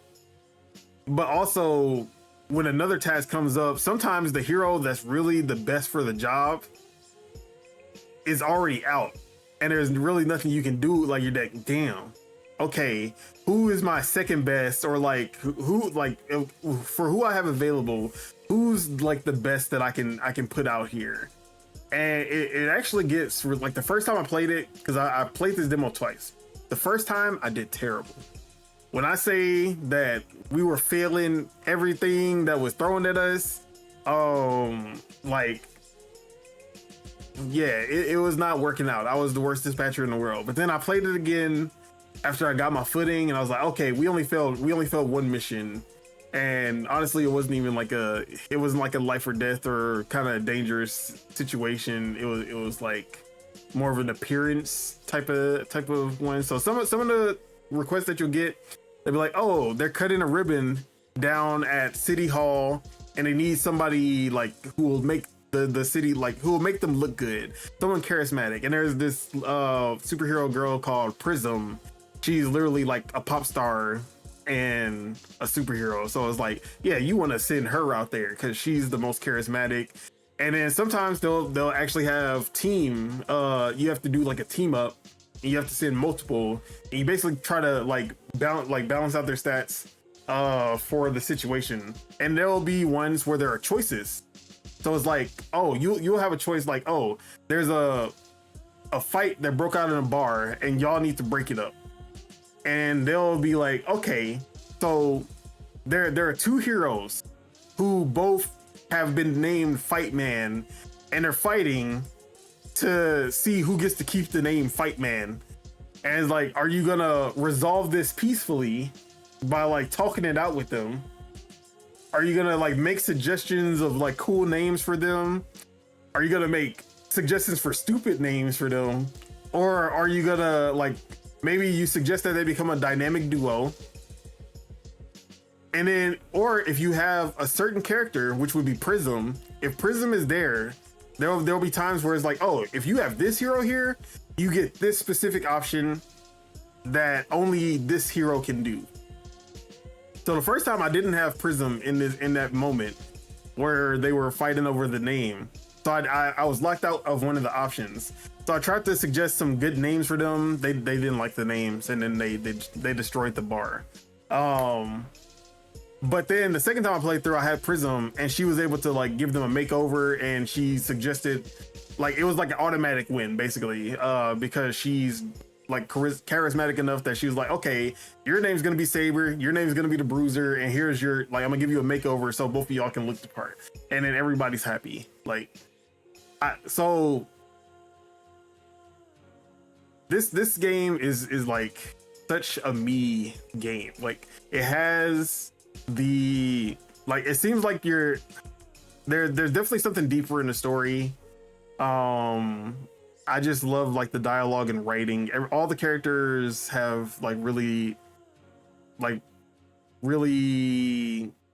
wouldn't say, what am I trying to say? They're very, like, their personalities are very unique, and they all seem to have like their own kind of issues, and like the dialogue between each character feels natural and real. Unlike a lot of these games that kind of force certain vibes with the dialogue. I really love this game from what I played, and it was a very short demo. Like, I think it was only 35 minutes. Like, literally this clip is only 35 minutes from start to finish. So, but that 35 minutes was enough to sell me on this game. Like, I will probably be there day one, because they, like, the dispatch part of it is actually pretty deep, because you do level, like, the more you send out the heroes, they do level up, and then you can put their stats up in each of the 5. So, like, basically they all have their little they'll have their own stats of, like, oh, one of them's better at mobility, or they're more of a tank, they're a better fighter, they use their brain, or they're charismatic. And like, you can put up their stats when they level up, and you're like, okay, do I want to, like, she's the intelligent one, do I want to like put more into the intelligence, or do I want to make her more balanced, or, you know? So yeah, there's a lot to this game.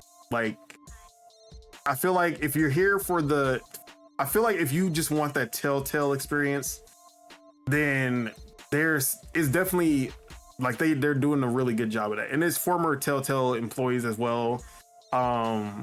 They do a really good job with that Telltale aspect. But if you want that like superhero management type of gameplay that they go in with this, they do a really good job with that as well. Like, it's hitting on both cylinders equally. So I love that.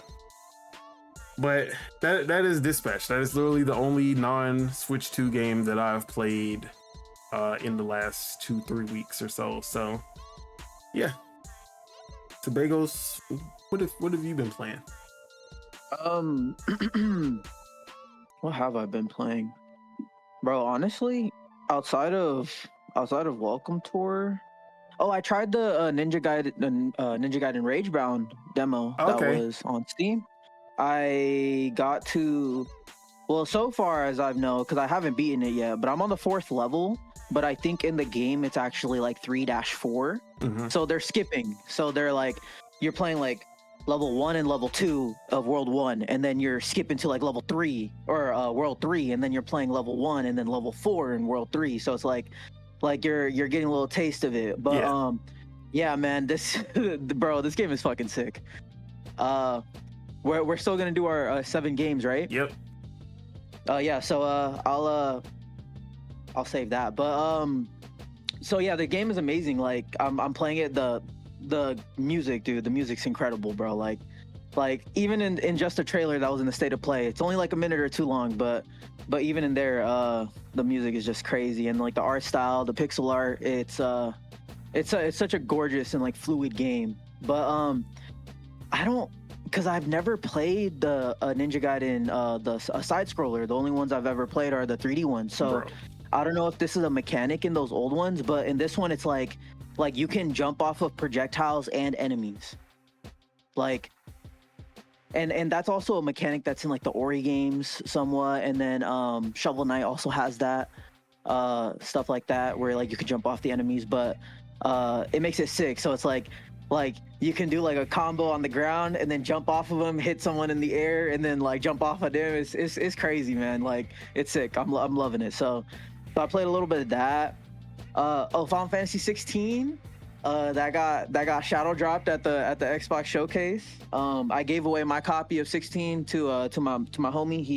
He loves Final Fantasy. Shout out to my guy Corey, but he loves Final Fantasy, so I was like, fuck it, I'm not gonna play it on the PlayStation because it runs like fucking shit on the PlayStation. So I was like, you can have it. But yeah, so I gave it to him. I thought the game is fun. You know, it's a character action Final Fantasy. You know, it's that's pretty much what it is. But a character action with no character. Shake my head. you don't like Ben Starr? It's not Ben Starr, and it's definitely not my issues with Final Fantasy 16 is 100% just the direction of the lack of RPG. And how far did you get in the game? Haha. You never played it, huh? No, I played the demo, and then I played enough. But also, not even like the RPG elements is one thing, but the amount of cutscenes and that fake ass battle that they threw me in at the beginning was enough to piss me off. That's hella funny. But yeah, when I on the play, because I didn't beat it, but I got maybe like 25 hours into it.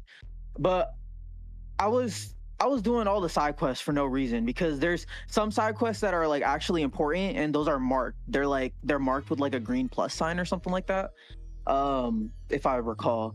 But I was just doing them all. But I'm starting to realize it's like, yeah, no, it's like you really don't have to do all the side quests. Like, just do the ones that are marked. If you can bliss through the story, honestly. You really don't even need to do the side stuff.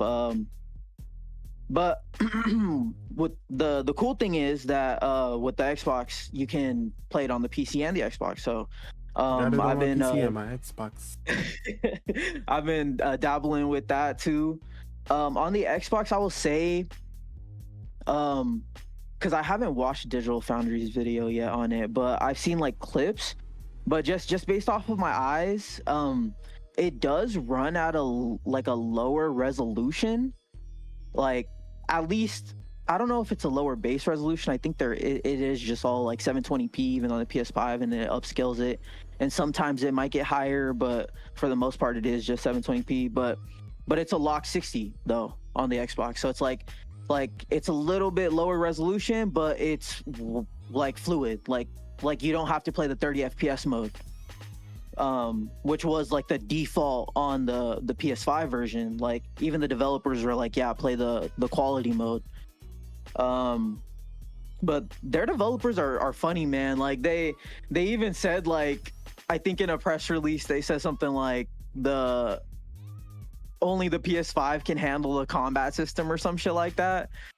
And it's like, why would you even say something like that? Like, like, why are you glazing that hard if the shit could even run on a Series S, you know? But yeah, man, I still like it, you know. I wasn't in love with the game. Obviously, if I was in love with it, I probably would have finished it back then. But going into it now, like, I'm accepting it for what it is.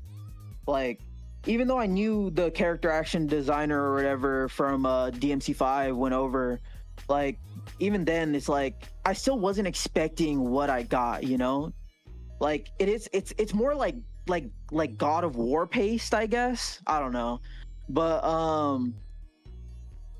yeah, I'm liking the combat though. It's cool. It's I'm enjoying it. But yeah, that's really it. That's really it, to be honest. All right, no doubt.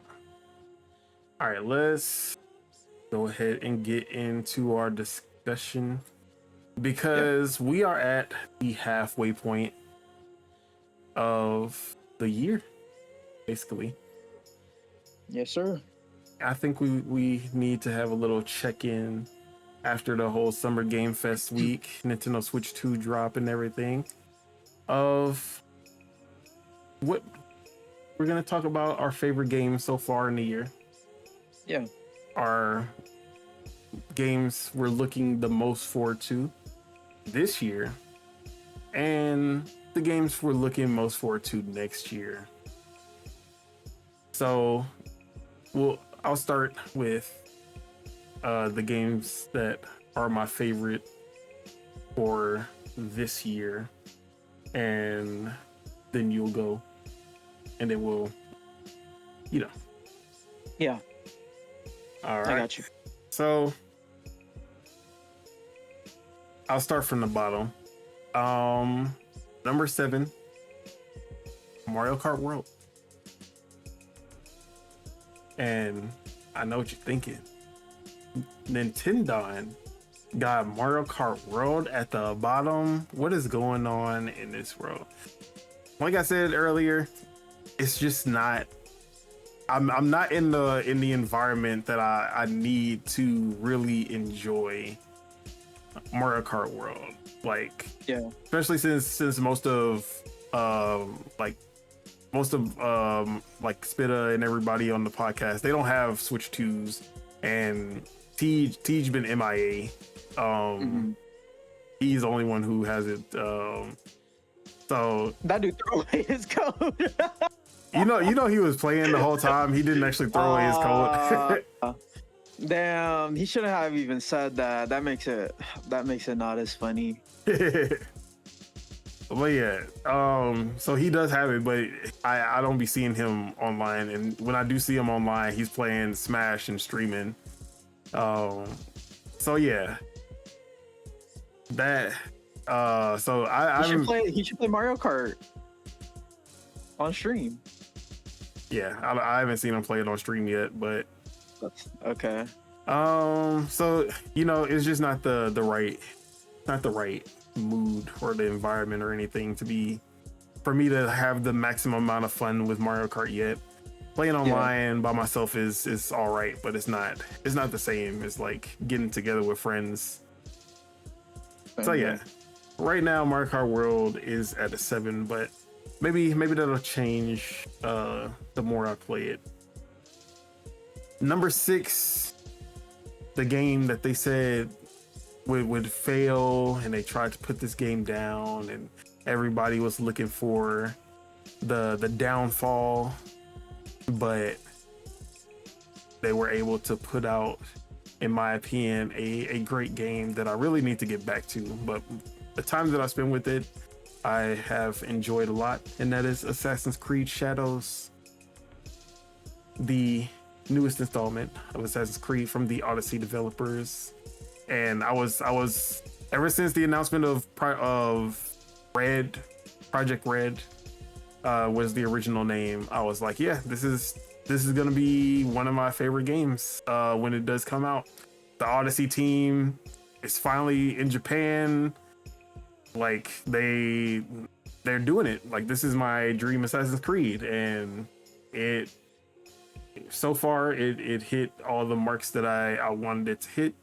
And they got some updates coming that's gonna make it even better, and I'll probably jump back in when those updates hit. But yeah, I enjoyed the time that I spent with it, about 10-15 hours. So yeah, Assassin's Creed Shadows is definitely up there. Number 5, Schedule 1. This was a indie game that came out of nowhere, and it's drug dealer simulator times 100.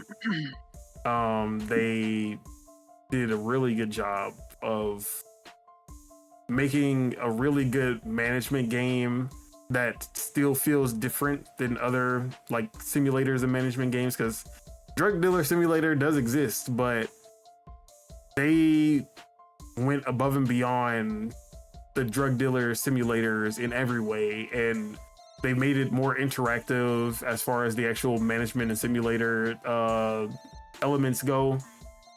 The art style is very unique, but I can see if you can love or hate that art style.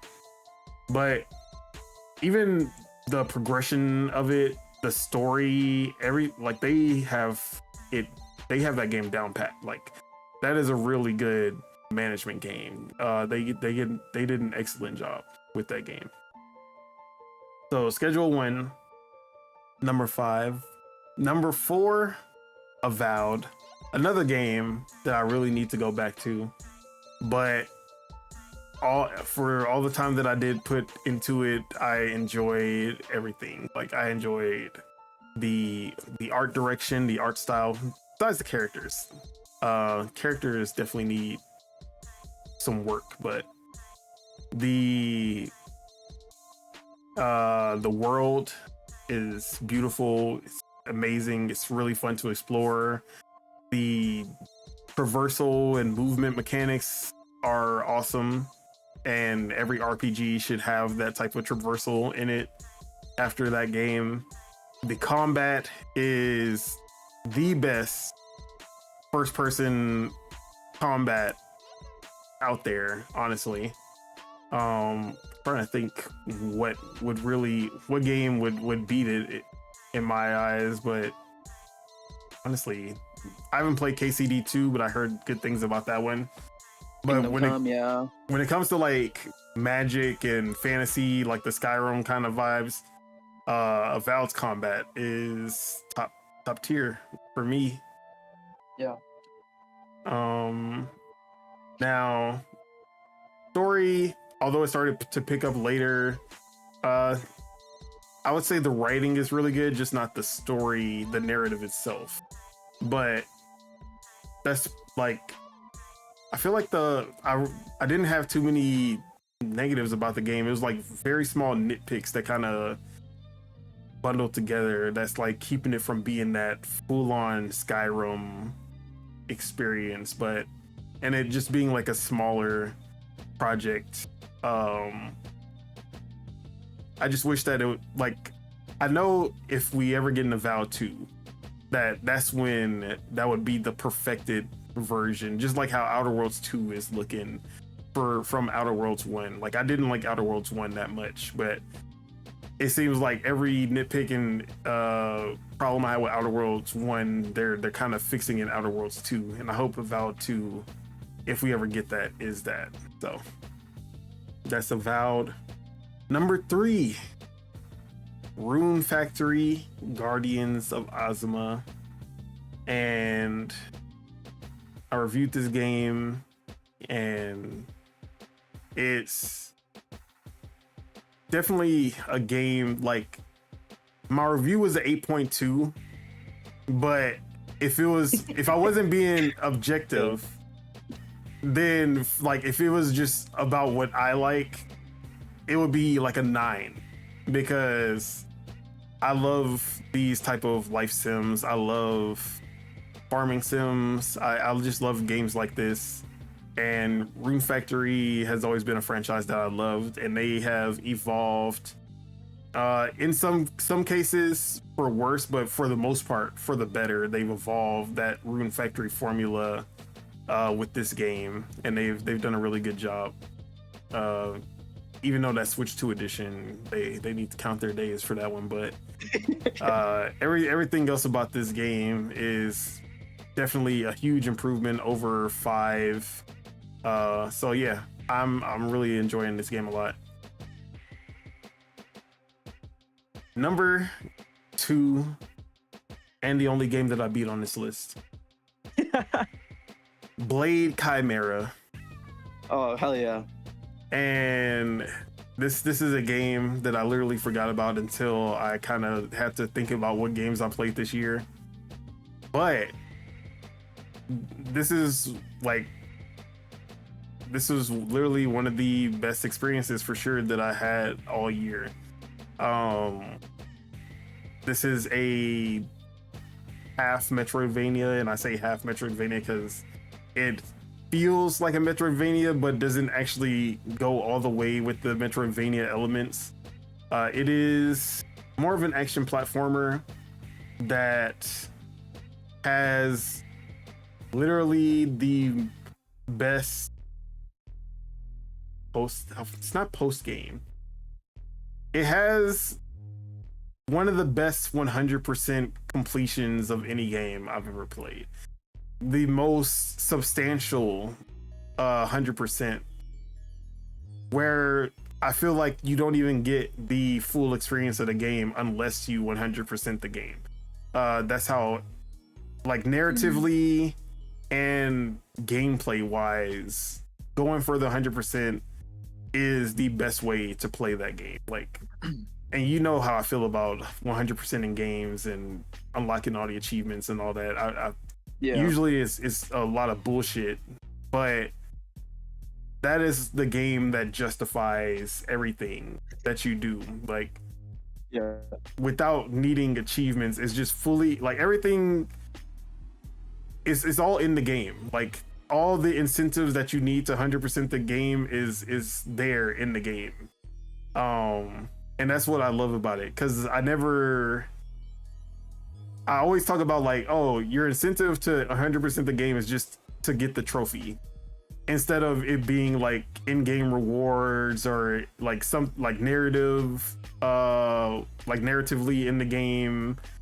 That one does it all. Like, you get the narrative, you get some really cool rewards, and even like bosses and but the side quests in that game are as good as the main quests. Some of them are just fetch quests. Obviously, there's always gonna be some of those side quests that are just like just go kill 10 of these guys and call it a day.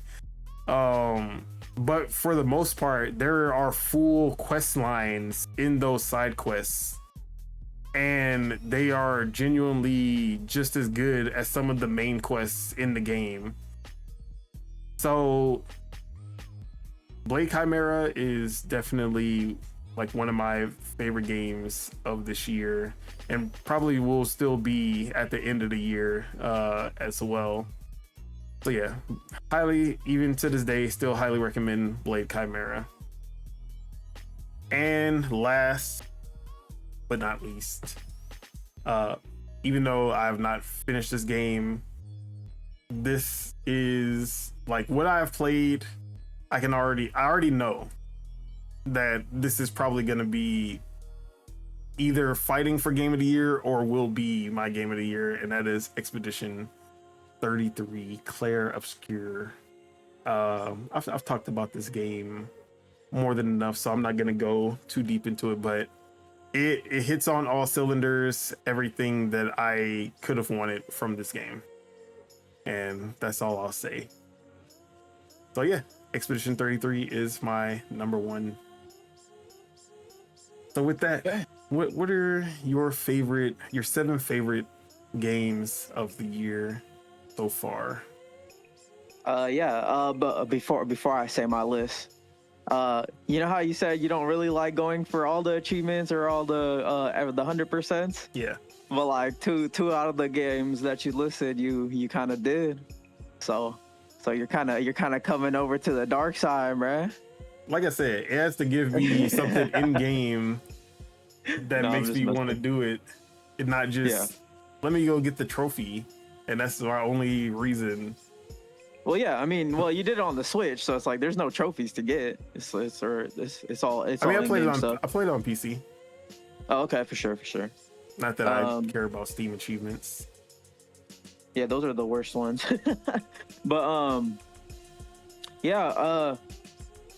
that's funny, because even in Welcome Tour, it's nice seeing like the badges and all that being like filled, and there's even like a percentage stuff. So it's in their spirit to do it in the games, you know. So, but so I'll start with from 7 down as well. All right. So the first one is Mullet Magic. I know it's a game that came out. I know it's a game that came, I think it was in early access or something last year, but it got its release on Xbox this year. It was on Game Pass. I played it this year, so I'm gonna put it in there, you know. No Diddy. But I actually like the game because it's like a boomer shooter, but like a roguelike at the same time. So it's like I like how they blended those two elements together, and it really worked for me. Because like I played like Doom 1 and 2 and those games, and those games are fun, but like I don't know, it just feels like a little bit more of like what I'm looking for. Whereas like if I'm playing Doom, I could just go play Dark Ages. But so 7 is Mullet Magic. 6, I'll say Pirate Yakuza. I Actually I forgot fucking that love came this out this game. year. Yeah, I know, dude. So Pirate Yakuza, the game is amazing, man. It wasn't full character action Pirate Yakuza that I wanted, but it got close. I thought they could have went further with the sea elements for sure, but in spirit, it's still a Yakuza game, and it made me want to play another one. Like, it made me want to play more Yakuza. Whereas, like, usually when I beat a Yakuza game, I'm just like, I'm okay for right now, So I really liked it. I like that they're still messing around in that space, and they're still trying to throw new ideas at the wall and stuff. So 6 is Pirate Yakuza. 5, I'll put South of Midnight. So I think what this game excels at is the atmosphere, the mood, the characters, maybe not the story, but definitely like the spirit of like the world and stuff. Like what this game does, it does good. It's just it's interesting, like it has all the settings to like turn off the pretty much the gameplay other than the fucking platforming. Yeah. But I really feel like that does more harm to the game, honestly, because you can do like combos and stuff, and it does kind of feel sick when you're dodging around and dashing around and like doing like you're hitting this enemy from a range, and then you're dodging this enemy and like parrying them and then doing a couple attacks on them. I don't know, it has a flow to it, but I will say the ending does drop the ball for sure, because it's like I was expecting a boss, and it's just like, what the fuck is that? Like that's literally how I played it. I was like, this really isn't like a final boss, Yeah. It kind of felt like a lead up to a final boss, and then it's like, and then it's just boom, it's just done. But I still really liked it regardless. So yeah, that was my number 5, right? Yep. Okay, so number 4, I got 33 Immortals. So this game did drop in early access, but I would say that there's enough content in here to warrant. Schedule 1 is also early list. access, and I added that one. Yeah, for sure. But man, I can't wait until they add achievements and stuff to this game. But I loved what I played. I've already beat the first run like 4 or 5 times. So my character's super powerful. Like, I can get super strong super fast. So I really like that game, man, and I'm gonna keep on going back to it periodically. I think that game stuck with me more than Towerborn, and I thought Towerborn was gonna stick with me a little bit more, but yeah, 33 Immortals. Towerborn barely missed my list. Number 3. Wait, hold on. Did I put extra game on here? Oh no, we're good. Number 3, I have Freedom Wars Remastered. So this one's more for just me. It's a Vita game, but I'm so happy that they brought it back at least one last time, because I don't think it did good enough for it to for I think it's Bandai that did it this time for them to tell them to greenlight a sequel. But I still think for what this game is, and like for what it did for the Vita, I think this game is like awesome. Like, it's bite-sized enough, but then it's also like you can play it long form if you want, and it even has some elements that even like Monster Hunter Wilds like took from, like, how in Wilds you can like focus in and you could attack like specific like almost like a third-person camera, where it's like you could focus in and like aim your attack with the swords and all that. That mechanic's in Monster Hunters or in Freedom Wars Remastered. So it's like you could tell like it advanced the genre in some ways. But yeah, Freedom Wars Remastered, that's my 3rd. Number 2, I still haven't beaten it, but like I really liked what I played of it. Doom: The Dark Ages. It's so fun, you know, hitting the enemies and then shooting them and then throwing your shield and then like sticking them in place. So that's my two. And then number one, shout out to my fantasy. Shout out to my fantasy. I'm gonna put Split Fiction at number one. Okay. I wanted to put it, but I really had not played enough to justify it. Okay, yeah, but yeah, I need to play more of it too for sure. But yeah, I got Split Fiction, which is you know, everyone knows it's one of the best games of the year. But I don't know what I just pressed. Did I just start some music on my laptop? All right. Anyway, so I do have some honorable mentions. Some still needs to beat. You said AC Shadows. I agree. I haven't played enough of it for me to put it on the list, but I know they're updating it and they added like the parkour stuff already and stuff. So I got to go back to it, and I'm sure I'll enjoy it. And then I put Claire also on my still need to beat, or still need to play more of. But yeah, those are my two for that. All right. Well, our next one is our 7 that we're looking forward to for the rest of the year. So, starting with number 7 again, recently announced in the Xbox Showcase, High on Life 2. And I loved High on Life, but I don't know if I ever was like, yeah, I would love to play a High on Life 2. But that trailer definitely got me hyped for High on Life 2. The fact that you're gonna be skateboarding, like there's a skateboarding mechanic along with the gunplay, hell yeah, like you sold me automatically. So High on Life 2 definitely is gonna be a great one to play on Game Pass later this year. Obviously, gotta have my Nintendo representation. Pokemon Legends ZA. And what else can I say? It's Pokemon Xenoblade. What else could I possibly want? Real-time battle system in Pokemon. Yes, let's go. We finally did it. We're finally here. And that Switch 2 60 FPS 4K. Yeah, I'm there. And it actually has textures. Yeah, let's go. Switch 2. All right.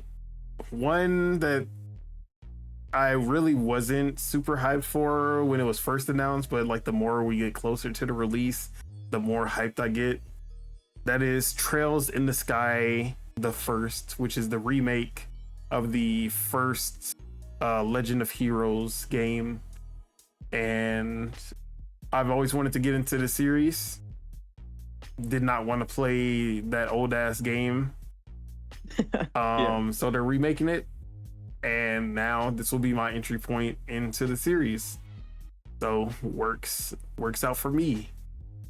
But even without that, like I love the combat system, which reminds me of Metaphor, where you start off with the action gameplay and then you go into the turn-based afterwards. So yep, that's right up my alley. So super looking forward to that one. Another game I really wasn't super hyped about, but after the showing at the Xbox Showcase, now it's looking like a must play, and that is The Outer Worlds 2. So that's my number 4. I guess I'll save. We'll talk about that one when we get to the roundup. Yeah. But yeah, another one that I've basically been super hyped about since the first announcement of this game, and that is Crimson Desert from Pearl Abyss. And this game has it all of like it has Breath of the Wild, it has Assassin's Creed, Shadow of Mordor, and you just throw all of them into a blender and you come out with Crimson Desert. Hell yeah. Obviously one of my most anticipated games of the year. No release date, huh? No release date as of yet, but we just know it's 2025. At least that's what they're saying. And now that people have actually had their hands on with it, I'm more confident that it's actually going to hit that 2025 release date. Another surprise announcement for this year, or I shouldn't. I should say this was a surprise announcement for this year that I was not expecting in any capacity, but I am pleasantly surprised that I will be playing this game next month. And that is Grounded 2. Grounded is my favorite Obsidian game of all time, even beating out what's it called? Knights of the Old Republic 2, beating out South Park Stick of Truth, like beating out Fallout New Vegas. Grounded is my favorite Obsidian game and my favorite survival game of all time. I knew that Grounded 2 was in the works. I knew that Grounded 2 would be a thing. I wasn't really expecting it to be at this showcase. Like, I wasn't expecting it so soon. But also, I was not expecting it to be out this year. Even if it is in early access, I was not expecting to be able to play it this year. So that was probably one of the most hype announcements from the showcase, which we'll talk about a little bit later. But yeah, man, hype for Grounded 2. And last, the most anticipated is another game that I'll be playing in July on my Nintendo Switch 2, and that is Donkey Kong Bonanza. And although we still don't know who's making it, clearly there's some Super Mario Odyssey DNA in this game in some capacity. But yes, this game is the Donkey Kong game that I never knew I wanted, but we should have already gotten a sequel to Donkey Kong 64 that isn't shit. the destructible environments, the moveset that they have for Donkey Kong, everything I'm seeing about this game, I'm just like, yeah, bro, this is it. Also the amazing visual style, Subeg, the swag on this game is immense, you know. But yeah, I'm super excited for this game. And like, Mario Kart was always because it's the launch game, it was always gonna be something to look forward to. But Donkey Kong Bonanza was really like the Switch 2 experience that I was really looking forward to really like drive home, like, you know, like to really showcase the Switch 2 for me. Yeah. So, yeah, no, the game looks sick. But that's the games I'm looking forward to the most for 2025. Yeah. Okay. It's a good list, man. That's a good list. I forgot about High on Life. I forgot that they announced that for this year, huh? Yeah. Dude, imagine they hit that December target again. Yeah, they said holiday, so it might be December again. Probably. They didn't announce Game Pass though, huh? No, it is Game Pass. Oh, it is? Oh, let's go. Hey. Oh, that's sick, man. Yeah, that's awesome. Yeah. Honestly, if this one hit, I mean, I know that Xbox isn't really hiring they're not buying individual studios anymore. But yeah. Come on, bro. Squanch Games with Xbox would be so good. If High on Life 2 hits, Xbox needs, or at least they need to just partner with every game that they make, because like High on Life 1 was such that was literally the best the most subscribers that they got for a third party, or like the most played third party game in Game Pass when it came out, before Power World broke that record. Like when 2022 was the worst year in Xbox history, High on Life kind of just saved the year. Like, it didn't save the year, but it was that pick me up that they needed for sure, with it being exclusive and in Game Pass. So yeah, they need to partner with Squanch Games more, and also get Squanch Games on Conquer ASAP. Rocky. But yeah. I like that. Okay. Yeah. Yeah. That's exciting. There's so many that they showed in the showcase that just are this year, and yeah, that's awesome. I want to already throw a little honorable mention. I know this isn't a game, but the Xbox Ally X, that reveal, that shit is fire, man. Just how they had that like glass the glass box, Yeah. and then they like formed it into the controller, and then dude, they killed it with the announcement. I'm not gonna lie, but yeah, I'm sick. I'm super excited for that, man. That's awesome. But are you $800 excited? I'm gonna sell my Steam Deck. Bro. I have a Steam Deck lying around that I don't fucking use, and I have a CPU that I don't fucking use, so I can probably sell some things, get it down a little bit. I'm finally gonna do some selling this time. I'm not gonna do my consoles though. I want to keep all the consoles that I have, or at least like give them to you know, my niece or nephew, or even friends and shit if they want them. But will you need to sell your soul to get the ROG Ally like you did for the Nintendo Switch 2? Bro, I feel like I'm selling my shit for the ROG Ally, the Xbox Ally. But that's hella funny. Bro, I still like the Switch, you know. It's such an amazing device. Like I imagine when I get it, I'm literally only gonna get it just for the Game Pass stuff.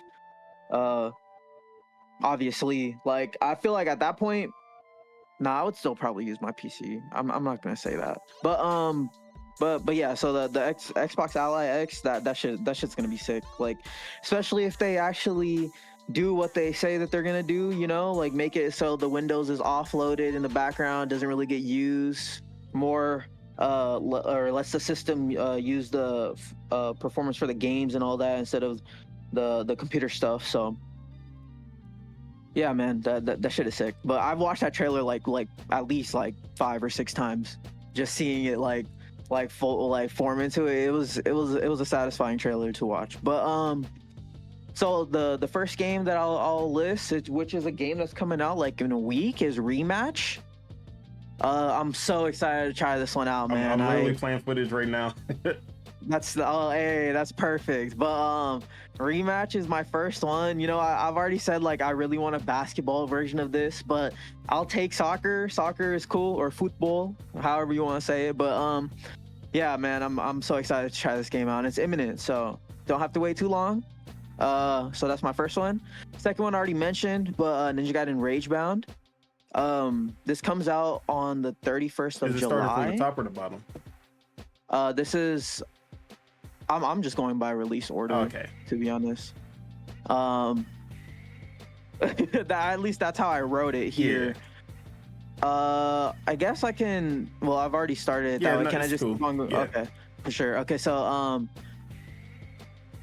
actually, I already broke my rule here because I wrote both Ninja Gaiden Ragebound and 4. I guess I could put them in the same category. Ninja Gaiden. I'll just say Ninja Gaiden here, with Ragebound and Ninja Gaiden 4 because. Yeah, it's the year of the ninja, and it's sick. Ninja Gaiden should be on my list. I just completely forgot about it, honestly, because there's just too much. There's too much coming out. Yeah. I completely forgot about that. Dude, that October looks horrible for my time, bro. Like I don't know what I'm gonna do. I literally don't know what I'm gonna do. Like, I feel like I'm gonna end up getting into October. I'm just gonna be like, all right, now I'm gonna play Metaphor, like Peace or some shit. Like I don't even know. There's so much shit coming out. But yeah, okay. So Ninja Gaiden, Ragebound, and Ninja Gaiden 4. Dude, 4 looks sick. Looks so smooth too. Like the gameplay that they show. Like I'm excited to see how this one shapes up. But next is Donkey Kong Bonanza. This one comes out on the 17th, 19th, July 17th. July 17th. I love the July release dates. That's my birthday month. I can always use a video game as an excuse to treat myself, you know. So super excited. Like you said, this is like the Mario Odyssey moment, you know. Like, well, it's not like that, but it's like, you know, it's gonna be similar to it because it's huge. Donkey Kong hasn't gotten a 3D platform in hella long, so it's a big moment for Nintendo, you know. It's gonna be a big moment. But after that, I got Ghost of Yote. You know, that October, they teased us like bastards in the state of play, but I wanted to see more gameplay. Like can they just hurry up and show it off? But they're showing off gameplay next month, I believe. So not too much longer. You know, I'm a Sucker Punch stan. I'm gonna root for them regardless. So shout out to Ghost of Yote. The next one is another October release. When they show off that gameplay, they about to sucker punch you when they show off that gameplay and it looks like ass. Yeah, I'm excited. But so the next one is also an October release. I think this is the last one actually. This is my number 7. Because I have some honorable mentions that didn't get put in here. But the last one is Keeper, which got announced in the Xbox showcase. You know, I love these artsy fartsy games. You know, that's my speed. So I'm there. And like the fact that they announced it and it's already coming out like so soon, it's awesome. Like that's kind of how I want them to just do every release, every game. Just announce 6 months later, drop. Announce 6 months later, drop. Like it's fine if it gets like if it gets rumored or if like a project name gets leaked or whatever. Like I don't know. I like seeing it and then like knowing that it's coming out soon. Like even though Clair Obscura was a little bit longer than 6 months, it's like it was the same thing. It's like we learned of the game in the showcase and then we got it like less than a year later, you know. So I love that cadence. And yeah, so but my honorable mentions are College Football 26. This one's also coming up soon, but I don't know if I'm gonna be there day one this time just because there's so many games I'm playing. But I'm excited to see how this one shapes up. I'm excited to see if it's just as good as last year or if they made it better. Outer Worlds 2. I need to beat the first one, man. I gotta beat it. I gotta go back to it and beat it, man. That's gotta be on the list. But because it looks sick. But so that's that one. Borderlands 4. $80 selling our soul for video games, but you know, I love Borderlands, so I don't know if I'll be like the same with Outer Worlds. I don't know like if I'll be there day one, but I'm excited to see how it is. And then this one I am gonna be there for day one because I haven't played a Warriors game. Like I haven't played one at all. Like I have Persona 5 Strikers. Well, what's the genre of it? Musou, there you go. Yeah, a Musou game. I've never really played one, so I'm so excited to try one out. And it's exciting that there's finally going to be one that's hopefully, I don't know if it's confirmed, but it should be 60 FPS. But yes, it is. So I'm super excited for that. And then this one, I don't even know if this said is the name of the game, but Age of Imprisonment. Yeah. You didn't even say Hyrule Warriors. You're just like, yeah, I'm excited for the Warriors. Oh, my bad. Hyrule Warriors Age of Imprisonment. What was the one before this? Age of Calamity. And then the first one was just Hyrule Warriors, yep. Right? For sure. Got it. But yeah, I'm super excited for this one. Hopefully they have a Nintendo Direct soon.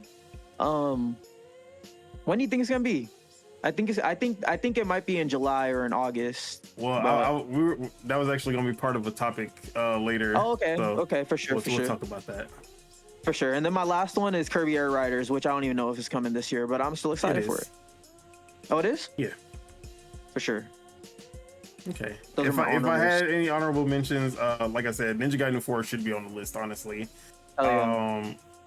I just kind of forgot about that one. Rematch, definitely. Been looking forward to that one. It just slightly didn't make the list. And then there was another one. I guess Metro Prime 4 would be my. Oh, Metroid. Yeah. All right, but those are the 2025 games. Now let's look beyond 2025 to next year. 7 more, sure. And we'll make this one a little quicker. So yeah, I'm just gonna go through like number 7, GTA 6, self-explanatory.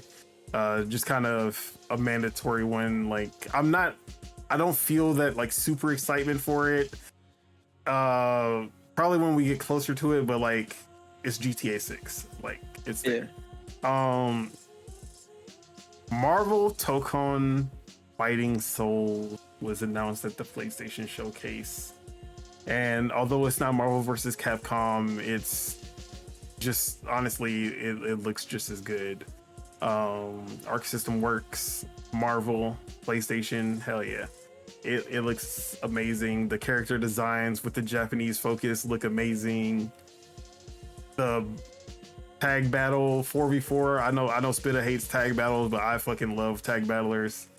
Yes. This is a dream game right here. So yes, Marvel Tokon Fighting Souls. A surprising one that if you would have just said like, oh, this sequel is coming out, I'd be like, oh, okay. Like, I'm not super excited for it. But after seeing the gameplay, they got me. And that is Atomic Heart 2. I enjoyed Atomic Heart, but there was a lot. It was definitely a great first attempt. And I'm hoping that Atomic Heart 2 is that it has the real sequelitis, where it fixes everything wrong with the first game while building on the amazing foundation that the first one had. And that trailer definitely made me feel that it would. But what actually got me even more excited than Atomic Heart 2 was the Cube, which is the multiplayer game MMO set in the Atomic Heart universe. That has me way more excited. And I can't wait to see more of that. So Atomic Heart 2 and the Cube are number 5. Come on, man. Of course this had to make the list. Every showcase, I always predicted this game. And it's finally here. Wu-Tang Clan, Rise of the Deceiver from Brass Lion Entertainment. We barely saw anything. That was still enough. 3-player action RPG co-op. Create your own character. Save the members of the Wu-Tang Clan. Just Blaze production. A mix of new soundtrack and classic Wu-Tang songs. Come on, bro. It's a must. So that is number 4 on the list. Number 3, the game that tricked the hell out of me, because I thought that Konami finally got off their ass, but it was actually Iga. He came through and Bloodstained. I forgot the subtitle, but it's the sequel to Ritual of the Night, or actually it's a prequel to Ritual of the Night. So this is actually predating the story of the first game, and it looks amazing in every way.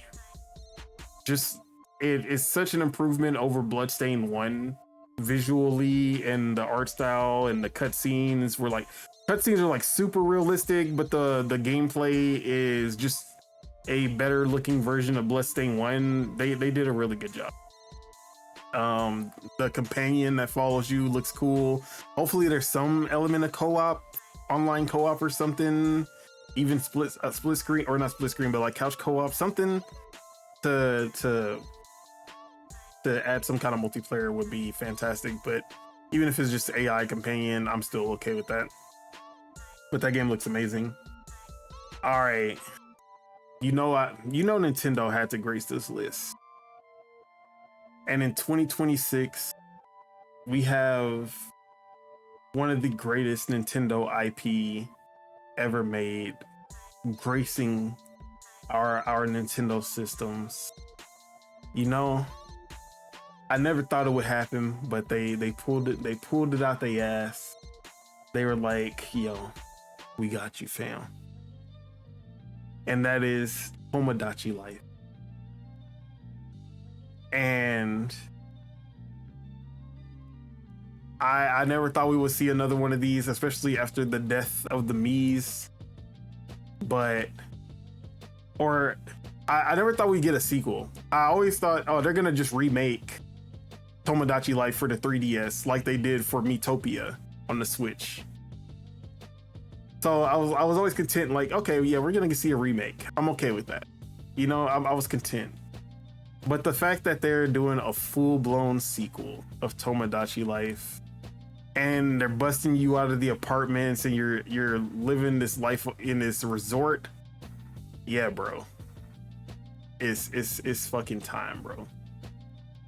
So that is one of my most anticipated titles of 2026. That is number 2, and this one was announced literally at the Summer Game Fest when I got a call from this job that I'm trying to get. They called me while we were streaming, and I had to move to the side. I had to take the call, but I was still watching the screen with no audio. I'm just like paying attention just to see like just see what was being announced while I'm talking to them, doing this like on the spot interview type of shit. And I'm like, okay. I'm like, oh, there's a Deadpool VR game. Okay, that looks cool. Like, I wish it was a regular Deadpool game, but that could be cool. And they're showing some anime game. I'm like, okay, like, I'm not really missing much. But then I saw it, bro, and I was like, no fucking way. And then she popped up on the screen, and I was literally about to tear up, bro. I'm on the phone, I'm listening to this lady. I'm like, bro, why would y'all do this announcement while I'm literally on the phone right now, bro? A dream that I never thought would come true. Scott Pilgrim EX. Now, I am the biggest Scott Pilgrim fan ever created, all time. And Ubisoft's Scott Pilgrim versus the World game was an amazing beat 'em up that kind of took the foundation of River City Ransom and expanded on it. So River City Ransom being like literally my favorite beat 'em up, and Scott Pilgrim being one of my favorite franchises, it was like a dream game. Yeah. But absolutely. With the current state of Scott Pilgrim, I just never thought that we would ever see another type of game, like any type of game from that universe. So to my surprise, this one came out of nowhere. I was just like, bro. And it's Tribute Games who helped with Shredder's Revenge, and what else did they work on? I can't remember, but they worked on a lot of beat 'em ups. They worked with Dotemu, Dotemu, whatever you want to call them, with their beat 'em ups. Like, Tribute Games is up there when it comes to the beat 'em ups. And I'm like, yo, Scott Pilgrim EX, a a brand new story that's kind of, I'm guessing it's kind of going off of the alternate universe that was established in Scott Pilgrim Takes Off. So they're kind of running with that alternate universe to create a new story. Has some time travel and different dimensions aspect going on in this one as well, and I'm 100% there for it. Like this skyrocketed up to my most anticipated game for next year easily, and cannot wait until we see more. So yeah, that's my most anticipated game of 2026. So yeah, that's all of it for me. Subegos, what you got for 2026? Yes, so my list is definitely more broad than yours is. I feel like you got some good like little like niche picks in there, and you got some like indie gems in there too. I definitely don't got that, but I'll just start. I did this one I thought of just right off the top of my head, but Forza. Hopefully it's a Horizon. I don't want to see another. Yeah, I guess technically that was announced. Yeah, but I'm still excited to see it. And knowing that it's coming next year, that's nice to know. GTA 6. Yeah, I mean it's GTA. Yep. And then Wolf Among Us 2. Still crossing my fingers. Has it been confirmed for 2026? I thought it was still technically confirmed for this year. I think it's next year. No. Did they ever change the release date? Among Us 2. Hold up, let me look it up. Oh, I guess it's still targeting this year, actually. Yeah. I still have it on my list on my Fantasy Critic. Probably like the only one on my Fantasy Critic that I'm unsure about. I have a couple, dude. I don't think Mina the Hollower is coming out this year. I thought they just put it at this year when they did the gameplay. I didn't. Wait, hold up. Okay, so I gotta. They showed gameplay, and I thought they had a date, or maybe not a date, but they just said 2020. Oh no! Yes, October 31st. Yeah. Oh, let's go! Yo. Did you never watch Summer Game Fest? Bro, I guess I missed it. I might have only just. I gotta go back and watch it. Holy shit! Damn, I missed hella shit then. Okay. What's it called? I gotta erase Wolf Among Us. Let me let me think of something else. You know what? Fuck it. Since I can't think of anything else. Duskbloods. Okay. That's what it's definitely called? confirmed for 2026. Okay, yeah. So I'll put Duskbloods instead of Wolf Among Us there. Okay. My next one is Saros from Housemarque. Ooh, that's a good one. Kind of forgot about that one. I'm hella excited, dude. They're gonna cook with that game. I already know, but we should see more of it this year. Yep. That is how their cadence goes. But yeah, I'm so excited. I think that's gonna be more of an early next year game. It might be like, I'm thinking in my head, like February to June, like that's my range for that game. Yeah, I think it'll hit around the same time Returnal did. Yeah. My next one is Fable, which is we're gonna be waiting almost like 7 years since they announced the game when it releases. That's gonna be crazy, dude. Cheers.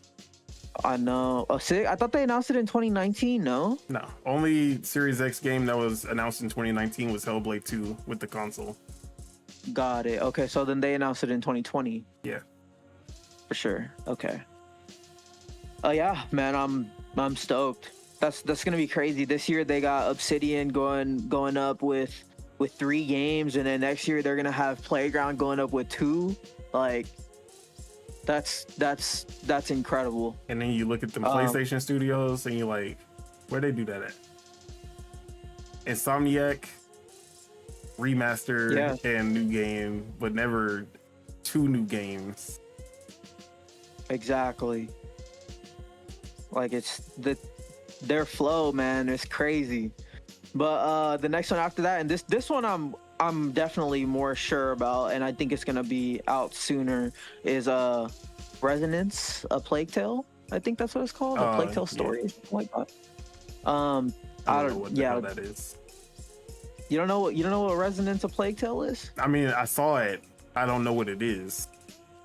It's a prequel. Yeah, but I guess I just don't understand the Plague Tale story enough to know why the hell there are what gladiators have to do with a Plague Tale. I guess you got a point.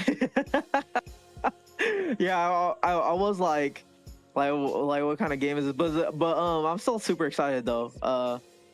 I think that's gonna be that game is gonna be sick. But I gotta go back to Requiem though, for sure. I think I was way more than halfway done with it. So if I go back to it, I could probably beat it really quick. But yeah, I'm excited, man. They have good cadence.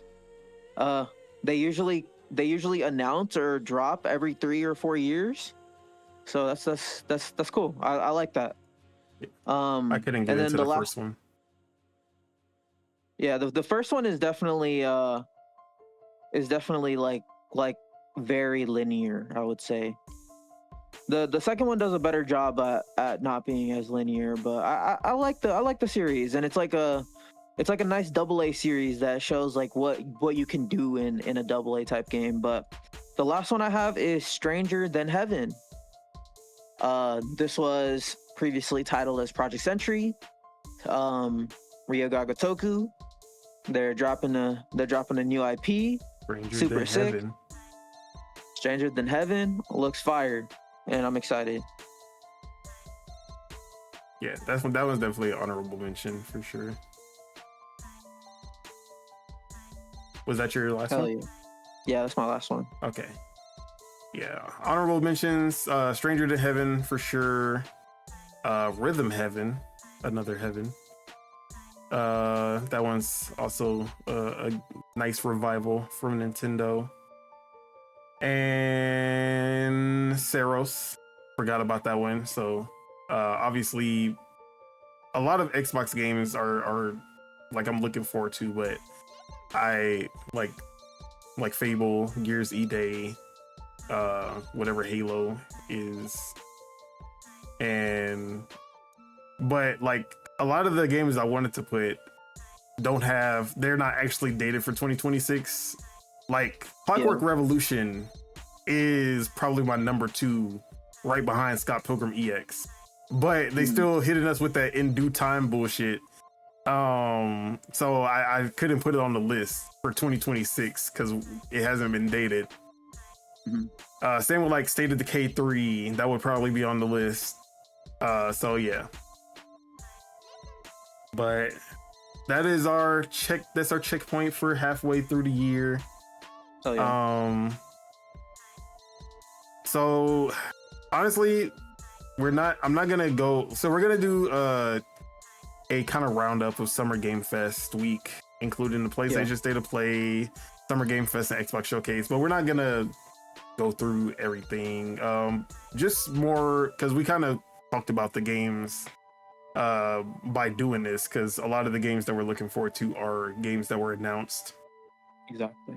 But just overall thoughts on each showcase, and then how we feel about them, what's our score, and then how do we feel about this Summer Game Fest week as a whole, like compared to previous ones. Do you think this one hit harder or not as hard as last year? So yeah, starting with State of Play, I'll say that this one was definitely the most inconsistent as far as the pacing. Like there was times where I was just like, yo, this is the worst. Like how I usually feel about State of Play is where I'm just like, bro, get this shit out of here. And then out of nowhere, they'll pull up with Bloodstain. I'm like, hell yeah, let's fucking go. And then it'll go back into a lull, and then they pull up with Marvel Tokon Soul. I'm like, yeah, like so like it. There was a bunch of highlights and some lowlights for that showcase. Um, but all in all, I gave it a 7 flat. Because the highlights that were there were very high highlights, like Marvel Tokon Souls, Marvel Tokon Fighting Souls, and Project 007 being there, showing off for the first time there was a good look, and Bloodstained also being there was great to see as well.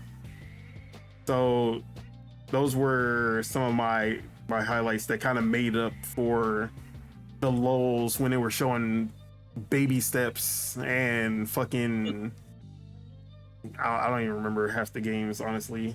Let me see. Let me look at the full list. Make sure I'm not missing anything.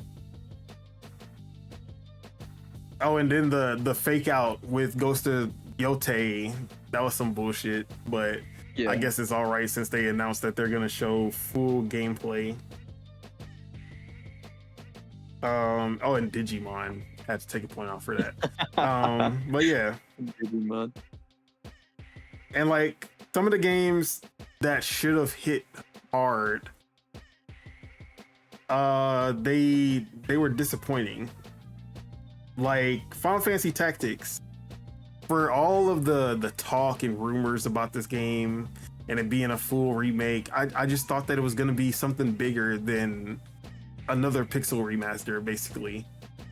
And then Pragmata, we've been talking about this game, like, where's Pragmata? They announced this in 2020. We haven't seen anything for it. And they finally show it off, and it just did not look good to me at all. It just looked very basic and bland, and yeah, I didn't like anything I saw from Pragmata, so I was kind of disappointed by that one. But other than that, oh yeah, Romeo's a Dead Man, that one looked really cool. Silent Hill F looked cool. So yeah, those were in a Ninja Gaiden Ragebound Mortal Kombat collection. But yeah, 7 out of 10 for me. How'd you feel though? For the PlayStation one, right? Yep. So for the state of play, I was at a 7.5. Okay. If I remember. And I'm gonna stay with that. I think I liked a little more of the games. Dude, I was so happy to see Hot Shots there.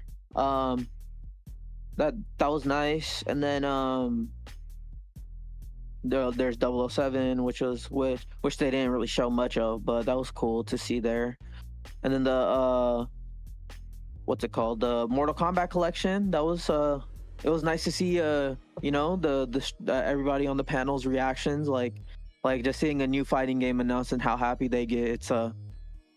It's nice to see. And then they also showed the Ninja Gaiden Ragebound trailer there, and then the release date, Neo 3, which looked good. Pragmata, which I actually did. Yeah. Okay. Wait, no, of Neo 3? No, yeah. I haven't. Oh, okay. Wait, there's a demo? Yeah, they dropped the demo the same day. There's only no on PS5. Like, you can play it whenever, right? Yeah, like it's not like timed. It's timed. I gotta try it. Fuck. Only on PlayStation, huh? Yep. Well, I think the game is only on PlayStation, so that makes sense. I think it's also on PC. I don't think it is. No? Neo 3. I think I see a Steam page for it. Yeah, there's a Steam page for for Neo 3. I thought it was just gonna be on PlayStation. I think it's just console exclusive. What's it called? Yeah, Neo 3 looks sick. Damn, I gotta play that. Fuck. Damn, there's so many games I gotta play. I don't know how I'm gonna do this, bro.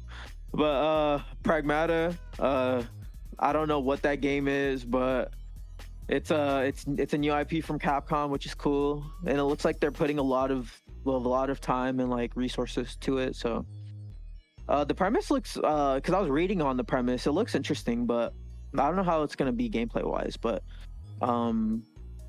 looks cool. They even showed the fighting stick, which is cool that they're at least doing like fighting stick for PlayStation. I like that. I like when companies do their own dedicated hardware. Like I wish more did that. They copied Xbox with the Elite controller, so that's kind of funny. But, and the adaptive controller. Yeah, and the adaptive controller. Yeah, so hey, at least they're doing something different with the fight stick. A little bit more niche, but that's cool. What else? That one game from what's called Giant Squid. The people that made Sword of the Sea. Yeah, that game. Yeah, that game looked cool too. And funny thing is, I think that game is gonna be on PlayStation Plus day one. So support the devs. No, I'm just kidding. But yeah, that game looks sick. And yeah, I actually liked it. I thought they were pretty okay with the cadence that they showed. So 7.5. All right. Now, Summer Game Fest, the big one. This one not as inconsistent for me as the PlayStation show, but still had the same kind of, like, it started off really, really slow. I wish I could see in order the announcements. Yeah, that's what I'm trying to find. Everything announced at Summer Games Fest. Let's see. Is this? This is not in order. I just want to see it in order so I can remember like the cadence of everything. But everyone always puts like the top announcements first, and then. So let's see. Okay. Okay, yeah. Oh, I found it from PC Gamer. Yeah, I found the same one, PC Gamer. Okay, so Mortal Shell 2. Although I did not like Mortal Shell 1, and I'm generally not into roguelikes, this one showed really well. The visceral takedowns on this one, him just stomping people out, ripping off arms and heads and legs, and just beating the shit out of these enemies. I was like, yeah, bro. And then I also called this one before. I was like, bro, like this one look like Mortal Shell 2. Didn't you? I was like, this one look like Mortal Shell 2 or something. So that one kicked things off really good. Even though it's not for me, I just think it showed really well. Yeah. So Mortal Shell 2 was cool, but then you go into the worst fucking segment in the whole fucking show. Death Stranding 2. Talking about this game of the year, and it just showed this dumbass cutscene with these two characters talking about dumbass shit. I can't, like, why do we let him get away with it? Why do we let him get away with it? And then he comes out and talks about nothing, and then fuck. Like, I don't want to hate Kojima, but the industry be making me want to hate Kojima because they just be eating this shit up with a fucking spoon. Bro, that's the goatee. So count your fucking days, Kojima and Jeff Keighley, for even allowing that shit. Then they showed off Chronicles Medieval, and I didn't care too much for that one. Then they showed fucking Sonic, and then they showed all these collabs, and I always look at the meme. Or I always think of the meme, look at what they have to do to equal a fraction of our power. Like Sonic Racing, they got to do all of these collabs with Ninja Turtles and Nickelodeon, Ichiban in the game, Joker from Persona, Minecraft, just to be half as good as Mario Kart World. That's all I gotta say.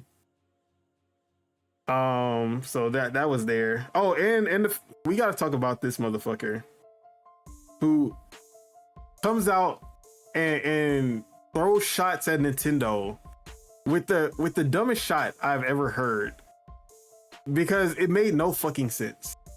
What did he say? So he says, obviously he came out and they're like, yeah, the Sonic creator has some words to say about Sonic Cross Worlds or whatever. And then he's like, oh yeah, talking about the game, and he's like, but unlike another kart racing game, this game will have online cross-platform matchmaking. I'm like, how? And like everyone's like, oh, he's dissing Nintendo. Oh my god. I'm like, what kind of dumbass statement is that? Cross-platform matchmaking? Why would an exclusive game have cross-platform matchmaking, you dumbass? Obviously, it's not gonna have cross-platform matchmaking because there's no other platforms. So that was a really dumb second, and everyone's over here like, man, shout out to him for dissing Nintendo. I'm like, y'all are fucking stupid. Anyway, that was really fucking dumb. That's yeah. Then we got Code Vein 2, which I actually called as well. Anime Souls-like is back on the table. Yep. End of Abyss. This was a new game from former Little Nightmares developers. That was that twin stick shooter. That one looked really cool. And then Game of Thrones, Battle for Westeros, an RTS Game of Thrones game where they showed that you'll be able to shape the story of the Game of Thrones universe differently, which they showed off Jon Snow getting killed, which, I mean, I guess if you don't know the story of Game of Thrones, he does not die in that battle. But they showed him dying in battle, and then they showed the dragon falling from the sky. So you basically can change the story of Game of Thrones, and hopefully you'll actually get a good ending in the damn game, unlike the show. So yeah, I thought that one was pretty cool. Now, I already talked about this game, but this was one of the best announcements. Atomic Heart 2 looked amazing, and then The Cube, which is the MMO based in the same universe, looks even more amazing. So looking forward to both of those. Onimusha Way of the Sword continues to look great. This one right here, bro, I'm still like, what the fuck was this, bro? Felt That Boxing, a fucking Muppets Punch Out like game. I hated everything about this game. But actually, it pissed me off even more that this is the only Punch Out that I will be getting for the foreseeable future, and it's this bullshit. That pissed me off even more. This I don't want to say this game looks stupid, but this game looks stupid as hell. Not for me at all. Killer Inn from Square Enix is Among Us, but anime and a third-person shooter. It looks cool as fuck. Arc Raiders got a release date, October 30th. Chrono Odyssey also is getting a playtest June 20th. Wuthering Waves. Then they went through their whole, let's show some fucking Hoyoverse games, except it's not Hoyoverse, it's the other fake Hoyoverse. They showed more of Mio and they dropped the demo. Out of Words is a puzzle platformer that looks really cool. Had a lot of like a co-op platformer where you gotta work together to progress through the game. Had some Joseph Ferris vibes to it, with a little bit of Limbo. I like the look of it a lot. There was some Lego 2-player co-op game. That one also has a friend pass, kind of like Split Fiction. Okay. And then there was Nicktoons in the Dice Destiny, or something like that, and Dice of Destiny. And this one is a action RPG with all the Nicktoons characters, although they only showed off SpongeBob. But I'm actually pretty hyped for that one. Then they shall drop the Liza P Overture. there was Fractured Blooms, which was this Doki Doki Literature Club meets Silent Hill horror game that looks it's a farming sim, but a horror game at the same time, and I'm very intrigued by it because it's also Serenity Forge who published Doki Doki Literature Club, so kind of want to see how that one plays out. Jurassic World Evolution 3. Then they had the Mina the Hollower trailer with the release date. Deadpool VR, Dying Light the Beast, and that one got the release date for August. Then Mixtape got a new trailer. That one still looks really good from what's their name? The Don't Nod? Yeah. Is this one Don't Nod, or is it the I have no the idea. team that left Don't Nod? I think it's actually Don't Nod, if I'm remembering. But this one looks really good. Toa and the Guardians is a Hades-like roguelike from Bandai Namco, and it's the team behind the Mana games. That one looked really cool. Acts of Blood is a Sifu-like action game that I played the demo for like the beginning of this year or late last year and hated it. But hopefully they've improved since then. Then Scott Pilgrim was announced, and that one was already talked about that one. First Descendant, then Mind's Eye. Haha, we'll talk a little bit about that. Yeah. Did you notice that they used Mad World in that trailer? The song? Nah. They used the Gears of War that. Mad World in that trailer. Bruh. How dare they? First off. Anyways. Then IO Interactive did nothing. Showed off James Bond villain in Hitman and put Project 007 on the screen just to not show 007. That one pissed me off. Wildgate is a TFTs in space type of game, which I actually have been kind of looking forward to. And it's coming out, or there's an open beta dropping next month. Blighted was a new game from Drinkbox Studios, the creators of Guacamelee and Nobody Saves the World.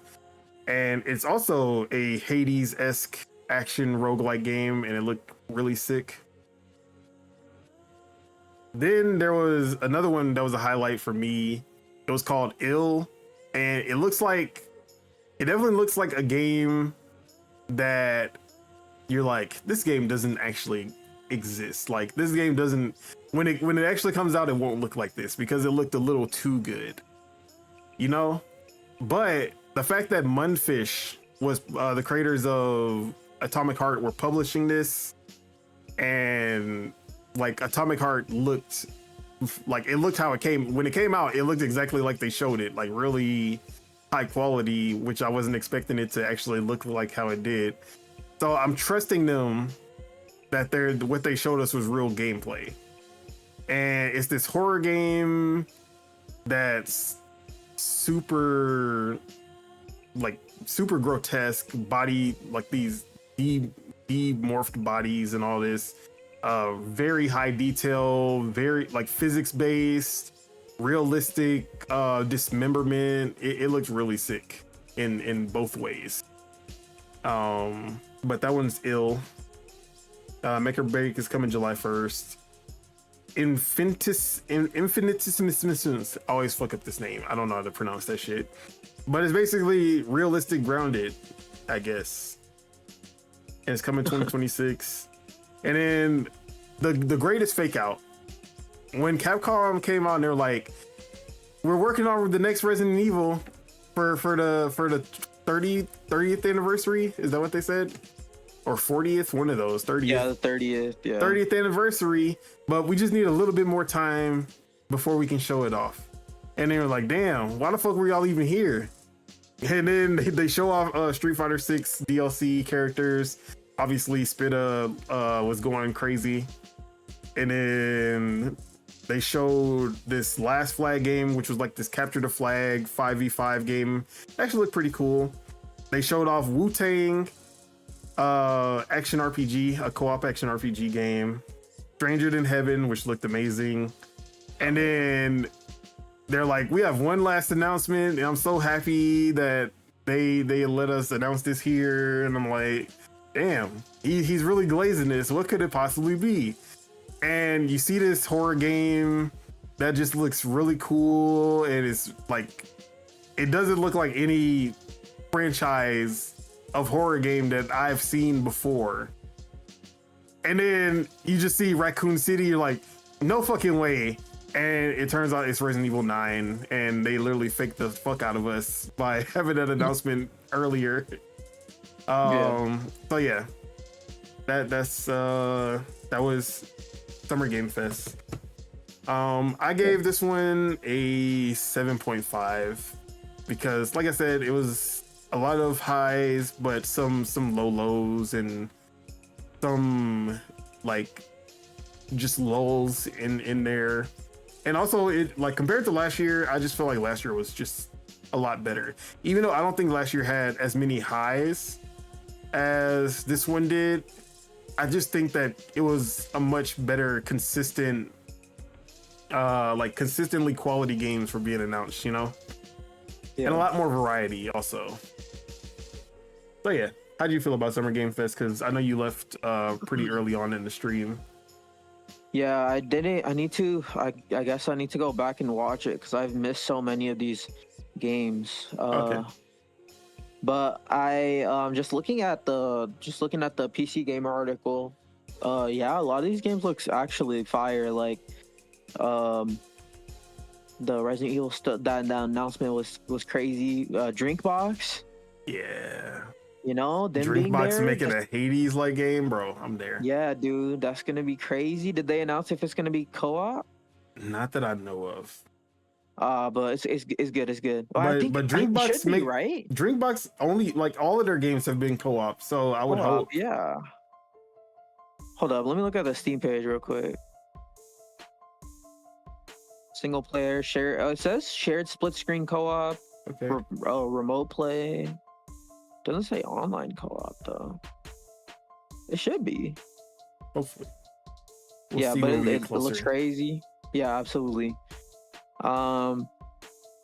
This Grounded Light game is funny, knowing what came literally like a couple days later. Dying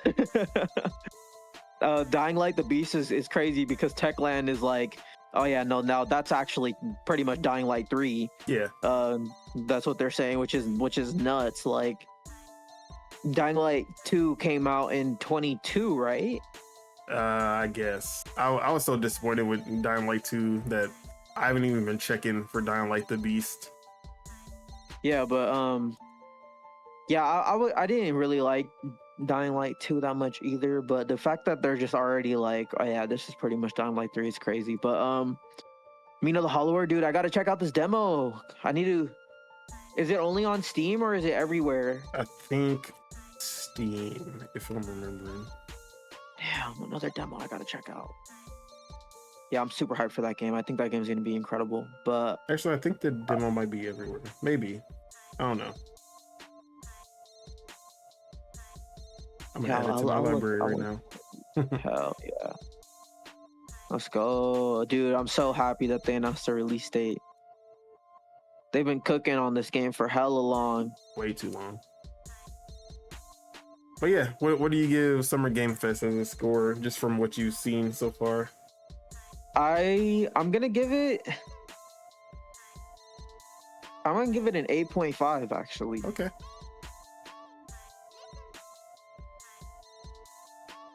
All right, and the Xbox Showcase, which I'm not gonna go through all the games. I just know you didn't really you didn't get to see all of Summer Game Fest, so I kind of went through that one. But you watched the entirety of Xbox Showcase, right? Yeah, I watched the whole thing. So this one was the highlight for me. And them starting off with Outer Worlds 2 was definitely a surprise. I was not expecting them to just start with that one, but the trailer was actually really good, and it was a good like it set off the vibes for Outer Worlds 2. Got us hyped for the direct, so I thought that was a good one.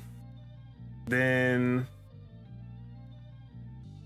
so for me, I guess I'll just go through my highlights. Grounded 2, already talked about that one. Yes, and the fact that it's so soon, like that's the perfect announcement. Getting a game that you've been waiting for, but then them saying you can play it next month is just like, bro, dreams. That's how I wish every announcement could be like that, but I know that's impossible for most. But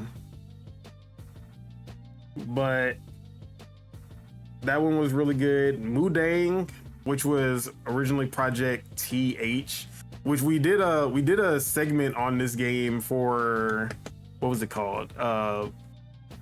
What is our segment called? On the Radar.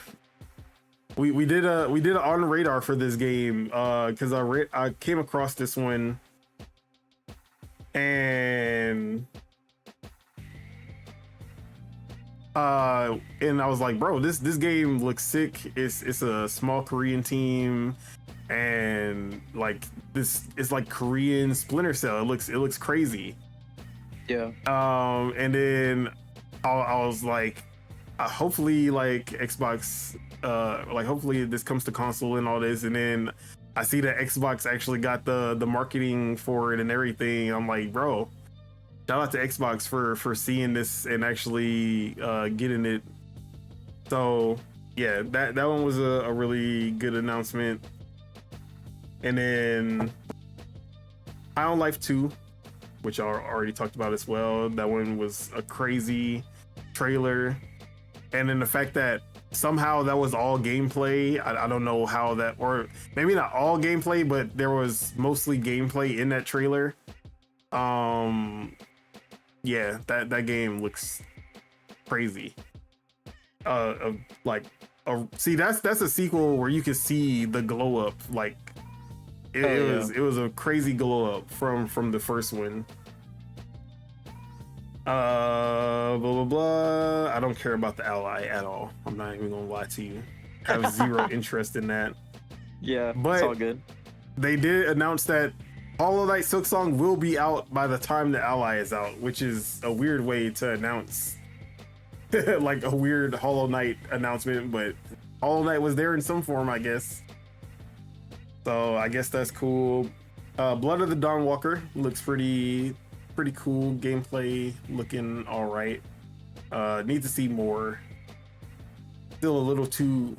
I need to see more so it's not. I don't get tricked by it just being The Witcher 3 again. Super Meat Boy 3D look crazy. Obviously, Ninja Gaiden 4 still looks crazy. Game Freak showed up, and everyone lost their shits when they came with Beast of Reincarnation, their new game that was originally published by Private Division, but we know Private Division got canned, so they showed up on the Xbox stage, and it's gonna be in Game Pass. Hey. And people were over here like, bro, look. I thought like Game Freak over here making this look like this, even though that frame rate was still looking ass. And like it must be Nintendo's fault. Like, bro, Pokemon would look like Xenoblade if Game Freak was given 5 years to make a Pokemon game. Instead they get like 2 years to make Pokemon games. So like it's never been Game Freak's fault. I think I talked about that the last show where I was like, I can't really blame them because it's not Game Freak's fault. It's the Pokemon company's fault at the end of the day. And this proves it even more. This is what happens when they get 5 years to work on something.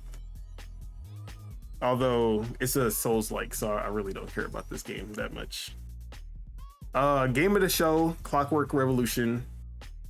And this was one of the best trailers that they could have had for this game. That trailer was fucking amazing.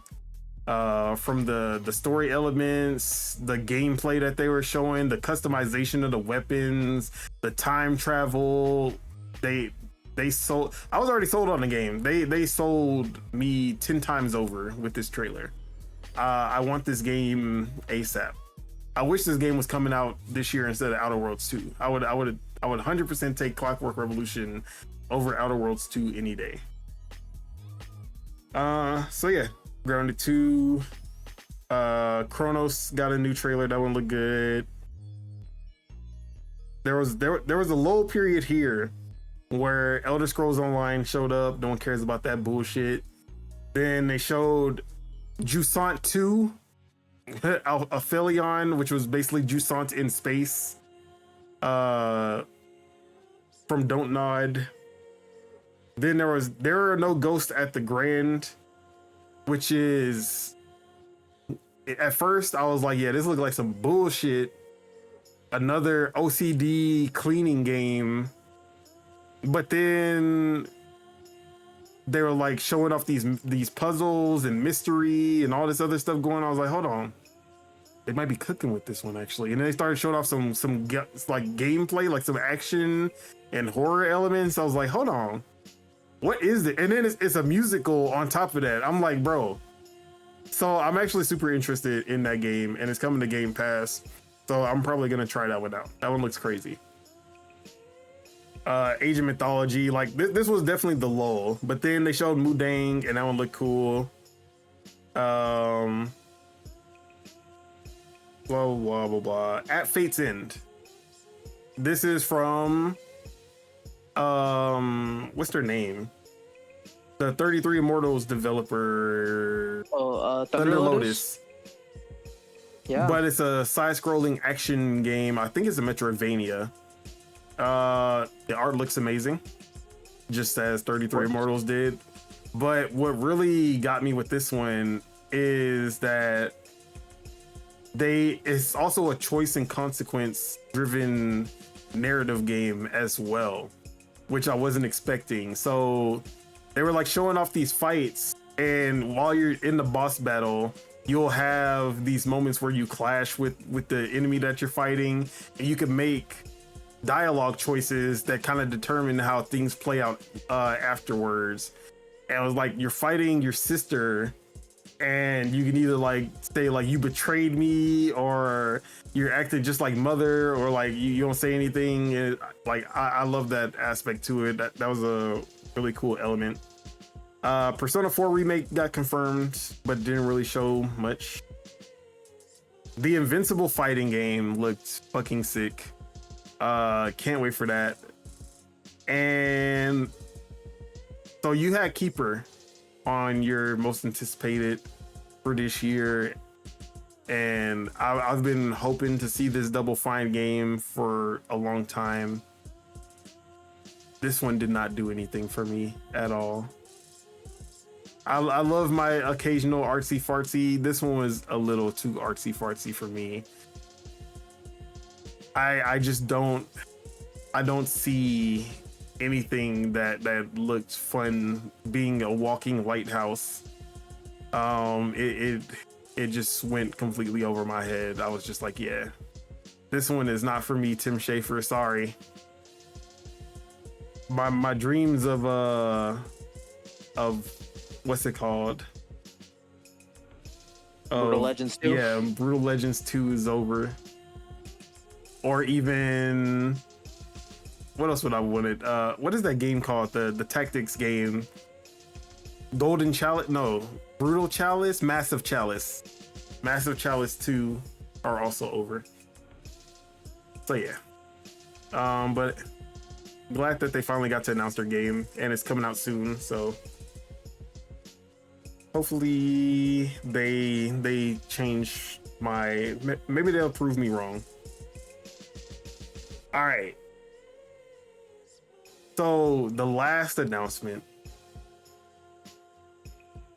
this one threw me for a loop because that trailer was crazy. And I'm over here like, bro, what is this? What is like, I'm over here like, bro, is this Quantum Break 2? Is this a new IP? Like, who's making this, bro? Like, they're showing this butterfly. I'm like, bro, is this Life is Strange? Like, what the hell is going on? And then you get through this crazy trailer set in the future. You got like this whole dimension thing happening. I'm like, bro, this shit looks fucking sick. I don't know what this is, but I want to play it. Like this trailer is so good. And then you hear the girl say Mason. And I'm like, wait a minute. Mason? Hold on. This can't be Blackout 6. I'm like, this can't be Blackout. What the fuck? And it just says Blackout 7. I'm like, what the fuck did I just watch? That might have been the greatest Call of Duty reveal ever.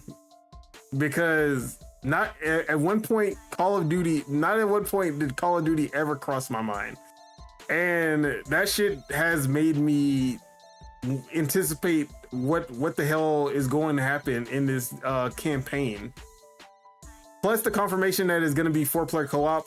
We're finally getting another co-op campaign for Call of Duty. I'm actually super hyped for this Call of Duty, and they barely even showed any gameplay, which is crazy. So shout out to Activision for that shit.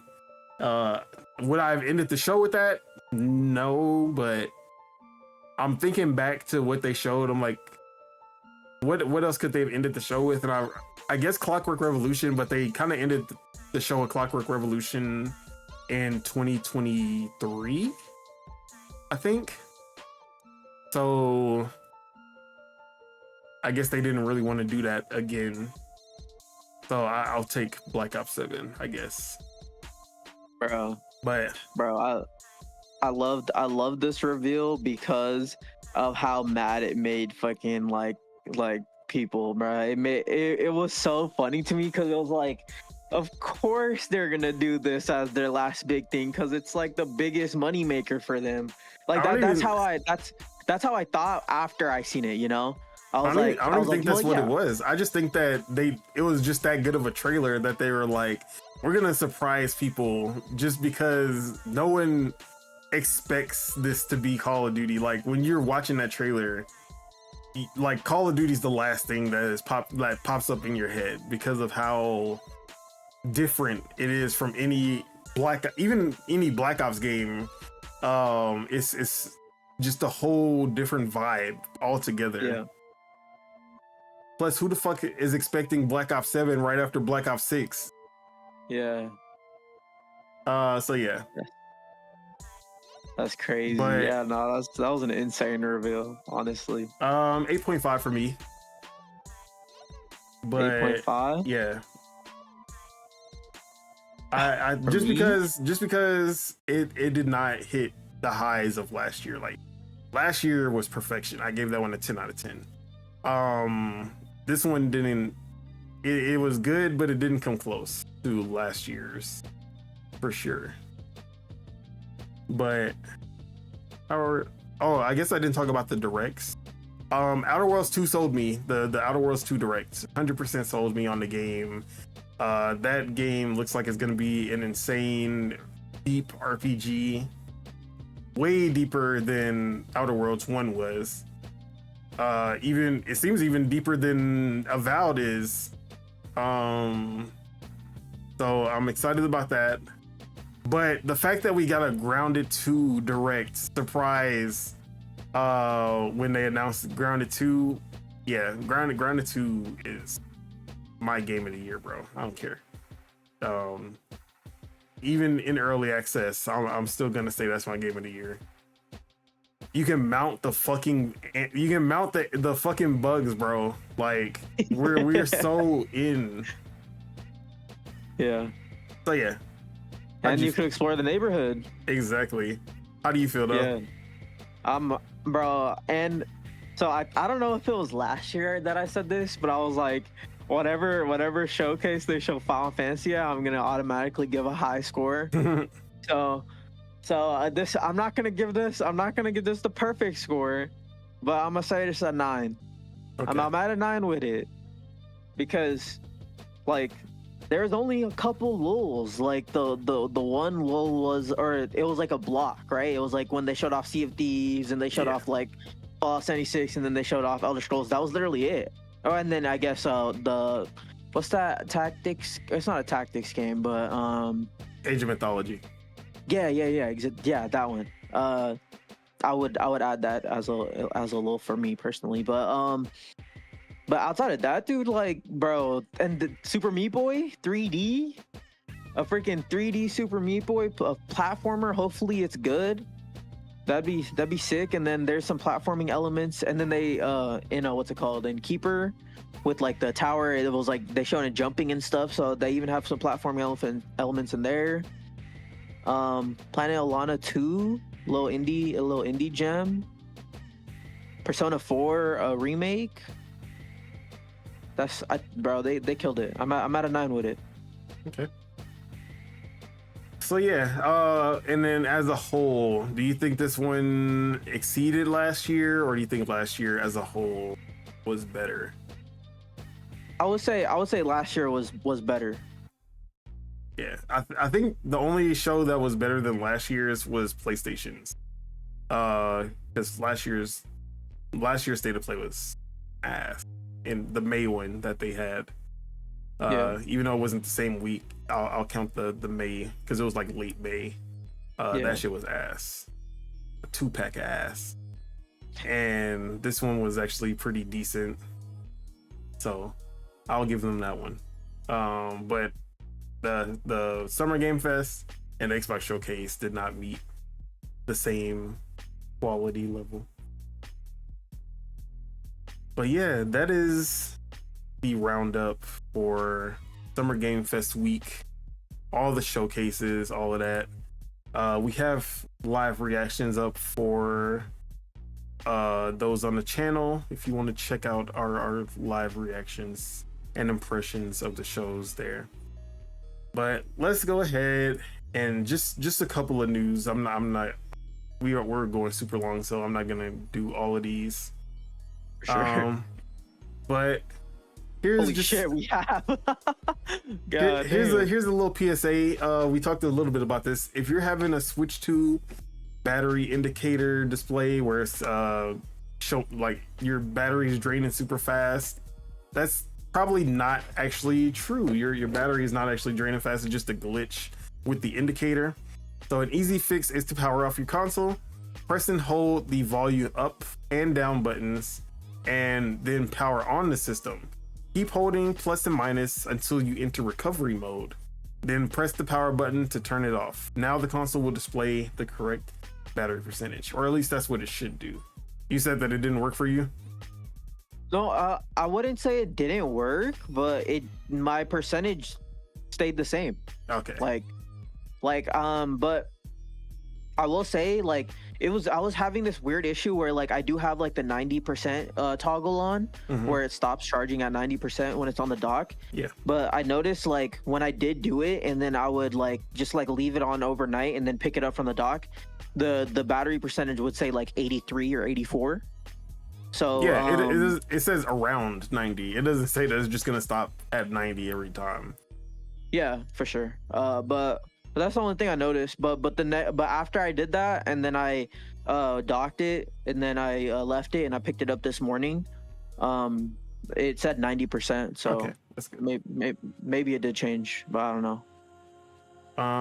So yeah, that's the PSA. If you just got your Switch 2 and you noticing that your battery doesn't seem to be it seems to be draining off or more than you thought it would, that is probably the issue. So let's talk about Mind's Eye, because this game finally dropped, and it is definitely on the day before levels of scam and just not at all what was promised when it comes to what this game is supposed to be. It's buggy, it's buggy. It plays terribly. The AI is terrible. There's really no redeeming qualities for this game. So this is from Synth Potato. It says, Mind's Eye is complete technical disaster. Avoid this game right now at all costs. Locked to 30 frames per second across all consoles and suffers from constant stutter issues. Messy performance on PC using Unreal Engine 5. Very buggy across the board. Crash issues for many people on both PC and consoles. Did not send out any review copies. The only praise seems to be coming from sponsored creators. Terrifying face bugs and ragdolls. So I'm actually gonna put some of these clips on that I saw because they're actually pretty hilarious. Let's see.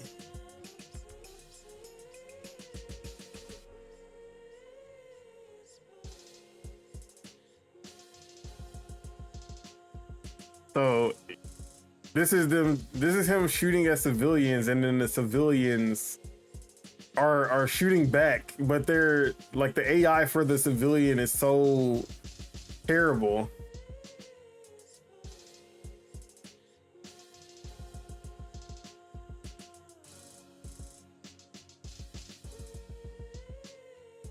This is definitely a case of them biting off way more than they can chew. And honestly, I'm not sure why they didn't just let this game cook for another year. I'm like,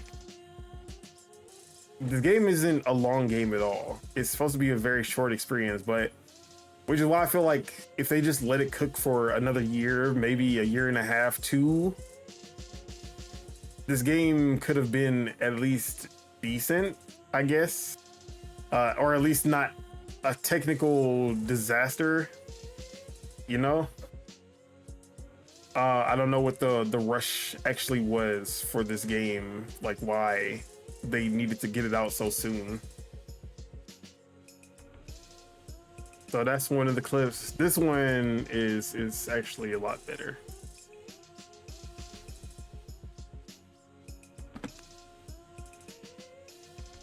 This just shows how bad the bugginess of the game is.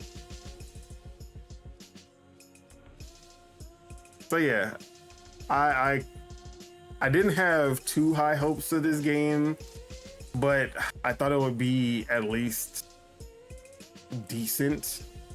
I was wrong to even expect that, I guess.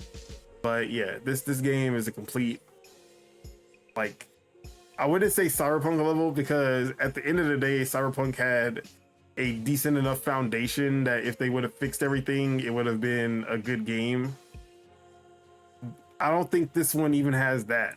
So I would say this is more the day before, which was that scam ass game that they kept on hyping up for years. And that came out and it was a bunch of bullshit. But yeah, have you been seeing this online? The Mind's Eye stuff? Yeah. The game looks like fucking dog, bro. The game looks like ass. The fact It that looks this like was a video game, bro. the fact that this was even allowed to drop on consoles, like it actually made it through the certification and everything, is crazy. Yeah.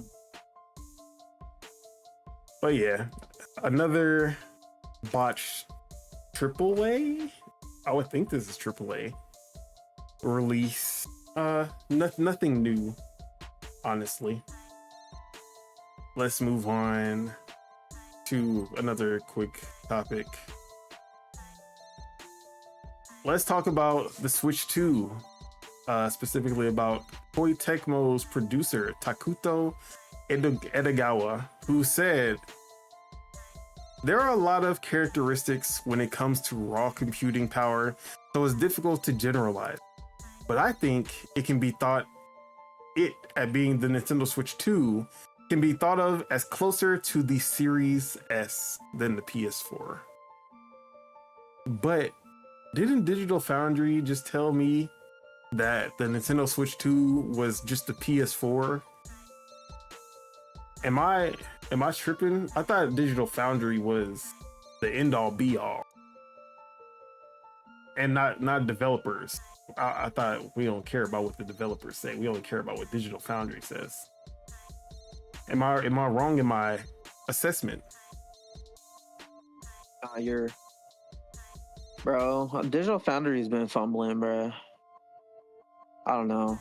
I hate the fact that they even started this agenda when literally in 2023 the guy Richard Ledbetter, he wrote an article saying that the console will be more powerful than the PS4. He literally wrote it in words back then. He even said he was like on the money more back then than they are now, which is crazy, like now that it's actually out here. But fuck, bro, I don't even know. But yeah, I'm pretty sure it's evident at this point. I don't even know why people are still discussing this, honestly. That it's so much, even in handheld mode, it is so much on a higher level than the PS4. Not even close. Like, we need to stop this nonsense. But let's move over to another one of our quick topics.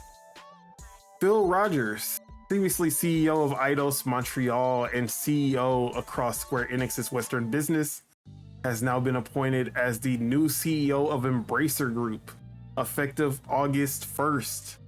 Lars Wingefers, if I pronounced that correctly, is proposed to be appointed as executive chair of the board of Embracer on September 18th. So leadership is changing over at Embracer. We got the CEO of Eidos as Embracer Group's head. I ain't gonna lie to you. I think I got way more faith in Embracer Group now than I've ever had in them, because I trust Eidos. And if he was the head when Eidos was putting out Guardians of the Galaxy, I want to see what they now. I'm very interested to see the direction that Embracer Group goes. Hopefully he had nothing to do with the marketing of Guardians of the Galaxy, because that's like 80% of the reason that game flopped the way it did. I shouldn't say it flopped, but it definitely didn't meet expectations. But also Square's expectations are usually some crazy shit. But how do you feel about this change? Does this actually change how you feel about Embracer at all? Are you maybe looking more forward to what they have in store? I mean, let me see. Embracer. The Embracer's the one that was just like buying up everything, yep. Right? They had like over 60 something studios. And then they closed like 30 of them. Yeah, I mean, when did he leave? When did this guy leave Eidos? I'm trying to see.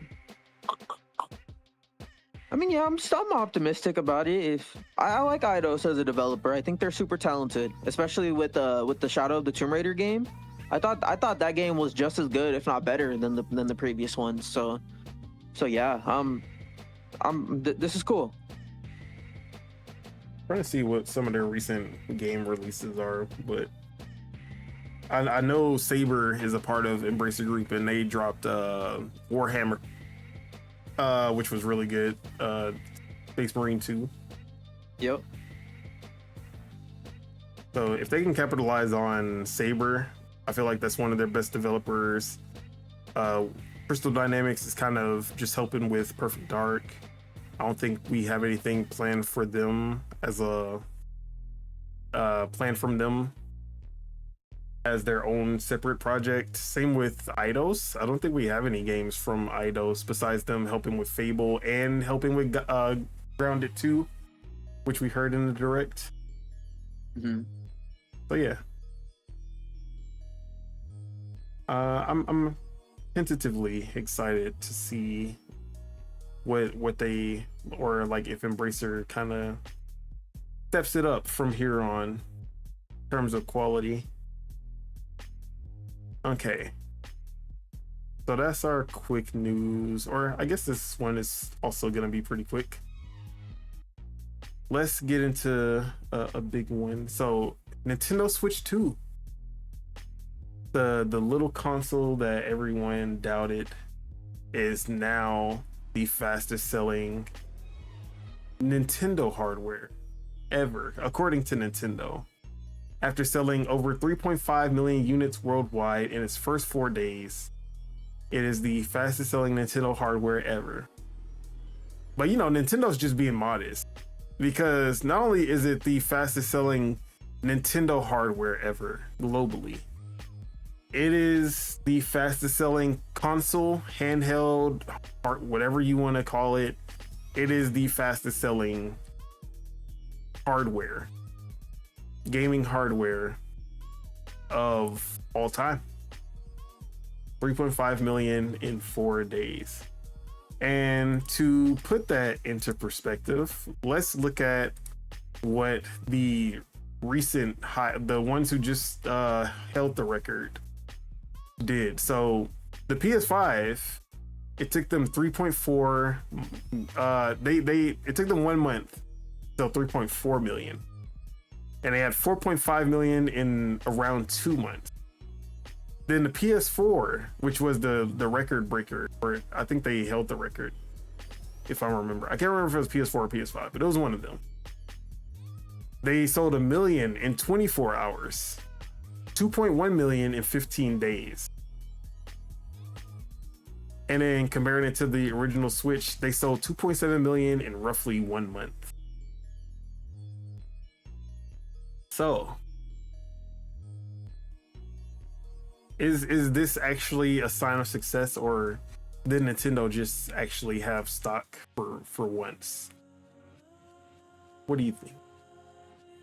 Bro, it's funny because even in like I was lurking in some discords and I was like seeing, and someone was saying like, oh, but they sold so many pre-orders, that's why. I'm just like, bro, it just launched though. Like a pre-order is just a guarantee that you're gonna get it when it comes out, you know? Like I don't know, it was just hella funny. So many people are coping, but nah, this is huge, man. I thought they were gonna at least wait like a month to talk numbers or something. They talk numbers in less than a week, which just shows you like it's killing it. For sure. Yeah. Honestly, I don't really think this is a show of success. This is more to do with like them having a really good supply chain, and we know that they delayed the release just to make sure that they have enough in stock, and it just shows that they did a really good job of supplying the demand that is obviously there. I'm pretty sure with the PS5 and Series X, if they had 3.5 million to sell, they would be able to do similar. Maybe not the, or actually, I would say that just because scalpers. I will say I don't think scalpers are as big as they were during the PS5 and Series X. When it comes to the Switch 2, I think for the most part, a lot of these Switch 2s got into actual people's hands versus the garages full of PS5s. That, remember that one picture that King David always shows? This is where all the PS5s is. So yeah, I think most of these are going to consumers versus scalping. I don't think scalping was really a big thing with this release as much as the PS5 and Series X, which makes it even. I guess that is where the line of success really goes, because I feel like they're meeting demands, but there are still people who are still trying to get a Switch 2 even now. There are some countries where there's ample stock, and there are some countries that are just dry, or some states, some places, locations. So yeah, Nintendo just did a really, really good job of actually meeting the demand that they had, and I think that's the story that we should be talking about. Not really. I think 10 million. Like if they reach 10 million before the PlayStation 5 or PlayStation 4 or the original Switch, then we can be like, oh yeah, they definitely like the demand is definitely like way higher than the other consoles were, you know? Yeah, I get you. But yeah, that's where I'm at. Either way, it's a nice title to have for your console. So yeah, I would love to see the Switch 2 break all of those records, and hopefully even surpass the Switch 1 and become the back-to-back best-selling consoles of all time. Oh yeah. But that's really all I got to say on that. Anything you wanted to add? Yeah, man, let's see the tail. Let's see the tail of this thing. I wanna see how far it goes. Yeah, man, that's crazy. It's funny you said that they're modest, but yeah, and they are, because if they said like, oh, this is the fastest selling console launch of all time, like, then you know what Sony's gonna do. They're gonna do some bullshit. What are you talking about? We actually sold 5 million PS2s. We just forgot, we didn't submit this when it came, but we sold 5 million PS2s in 2 hours. We just forgot to tell y'all last time. Yeah. Yeah, man, they're killing it, dude. And then we got DK coming out next month, and then Drag X Drive the next month after that, and then, well, what's coming out after that? That Demon X Machina game, right? Demon X Machina September.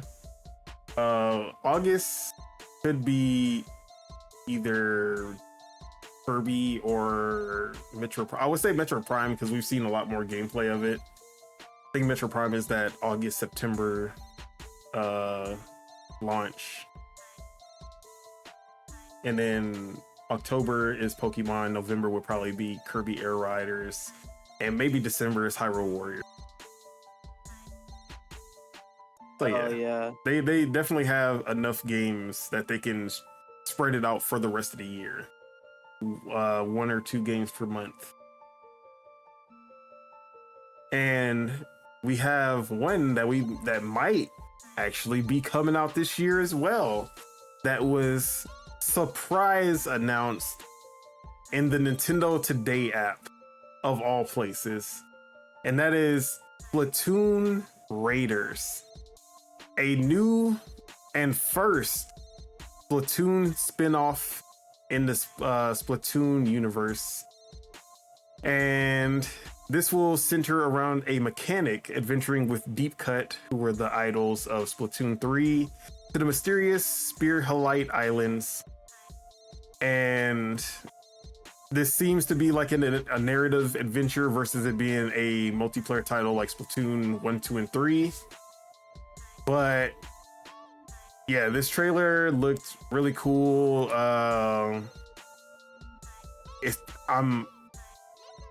I want to get your thoughts first before I say anything, but yeah, you saw the trailer, right? So I actually haven't, so let me pull it up right now. Yeah, I'll actually put the trailer on the screen so everyone can. But I did read the details of it being like a like single player. Hold up, you linked it, right? Actually I did, but I'll link it right now. I'm about to pull it up. Okay, sure.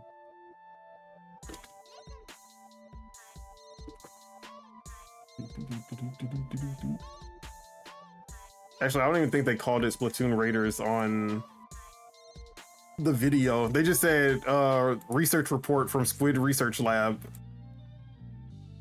Like, they didn't even put the title, so I'm gonna put it in the podcast notes right now.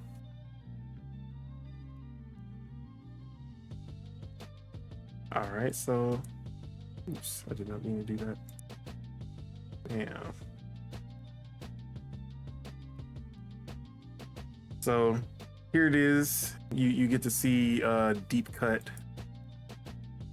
You will be working alongside them in this spin-off.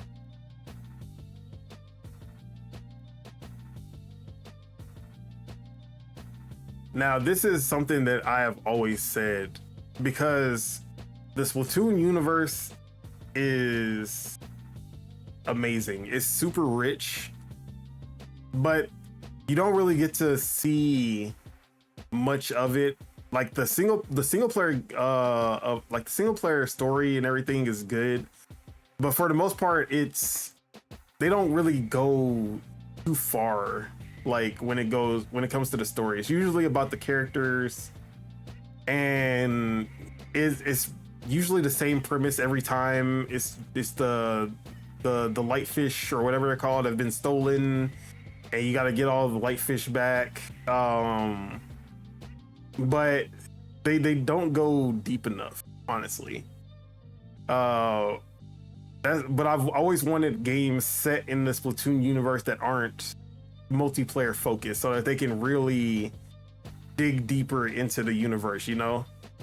Yeah. So this was something that I've always wanted from Splatoon ever since the first game. And just the fact that this is like, you know, that it's a post-apocalyptic world where humans died off, and then these are like the Inklings are the descendants, I guess, of our civilization in some way. Like the lore behind Splatoon is so crazy. But you don't really get to explore any of that too much. So I hope that this one actually gets to explore a lot more of the universe. But other than that, we got the announcement of Splatoon 3's Switch 2 edition, a free update, but also a really huge update for Splatoon 3 in general that adds 30 new weapons and you get some balancing updates, Urchin Underpass, which was an original Splatoon map, and you get some stat tracking kind of there's like a stat tracking thing, so you can see how well you do with each weapon, and it kind of tracks that, so you can see that. So this is a pretty big update, version 10.0.0. But yeah, how are you feeling about the Splatoon Raiders from what we saw? We only saw a little bit, but yeah. Definitely a surprise. Yeah, this looks sick, dude. Do we know what team is making this one? It's the same team, the Animal Crossing Splatoon team. Okay. Damn, dude, they're cooking over there. This looks sick. Single player Splatoon? I'm there. But the Splatoon 3 Switch 2 stuff is funny because like that was like the first game I like asked you, remember? Yeah. That's crazy. And it comes out tomorrow. Yeah. Dude. And it's free, and it's just boom. I love it. Man, this is gonna make me download it. I'm gonna download it on there for sure. Try it out. Yeah, I already had it downloaded, but now it's like, oh yeah, gotta get back into Splatoon now. So yeah, but what did you think of Splatoon Raiders? Like, did you get any vibes of what you think the game is gonna be? Like, what kind of genre or something like that? Or are you just thinking it's gonna be like the single player campaign that you get in Splatoon 1, 2, and 3? Just expand it. It kind of looks like maybe not like a base building game or like a survival game, but like something like that, maybe. That's exactly what I said. I think it's gonna be a survival game set in the Splatoon universe. Yeah. Which is pretty awesome in my opinion, because I love survival games, and if they could pull it off with Splatoon, that would be crazy. But yeah, Oh, yeah. I can't wait to see more. They did not put a release date, which is why I think that this actually might be a 2025 release. I think when we see the next direct, um we might actually see it in a direct, and we'll get a release date for maybe late this year. Maybe this is that holiday release, because we know Splatoon is big, especially in Japan. I think this could be a holiday game to go alongside Power Stone. But what do you think? Yeah, man, I wanna. Did I just say Power Stone? I meant Pokemon. I'm watching my Power Stone gameplay. Oh. Like, I meant Pokemon. That's funny. Yeah, I mean, I would love for it to come out this year. That'd be amazing. But if they didn't show off a date here, then I don't know. But hey, if it comes out this year, then that's cool. Yeah. Another thing. What if there is no direct? What if Nintendo Today is the direct? What if you just get announcements of games from the Nintendo Today app from now on? You just, like, on a random Tuesday, Thursday, Friday, Saturday, they just be like, "Hey guys, here's a new Mario game," or here's a DLC for Super Mario Wonder. You know, like, what if this is their new format? What if this is what Nintendo Today was always supposed to be? Their way to just trickle their game announcements and everything, instead of just putting the whole production for Nintendo Directs. Like you saying, as like a replacement? Yes. Or at Nah, least maybe not a full replacement. Maybe we'll have like only one Nintendo Direct a year instead of 3 or 4. Maybe 1 or 2 in now. Yeah, 1 or 2 with the smaller announcements, or like secondary ones with the app. That'd be Splatoon Raiders is a big announcement. That's the thing. Splatoon is just as big of an IP now as I would say that it is surpassed stuff like because let me see, I'm trying to think of, because Splatoon is definitely like top 6 or 7 when it comes to sales now, if I'm remembering correctly. But it's on the level of a Smash Bros, because there are multiple entries that come out in the same time frame as one Smash game. But yeah, man, I think if they can announce a Splatoon game, almost anything's on the table. Maybe not a Zelda, maybe not a Mario, but almost anything else, or at least not the mainline games for those.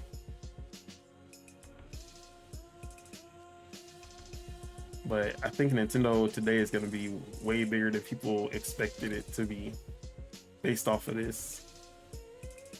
Is that a part of the Nintendo app, or is that a separate app? It's a separate app. Got it.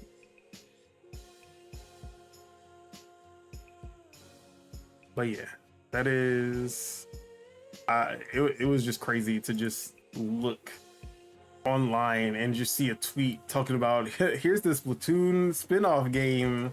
I'm like, what the fuck are you talking about? I'm like, did y'all just announce this shit in a tweet?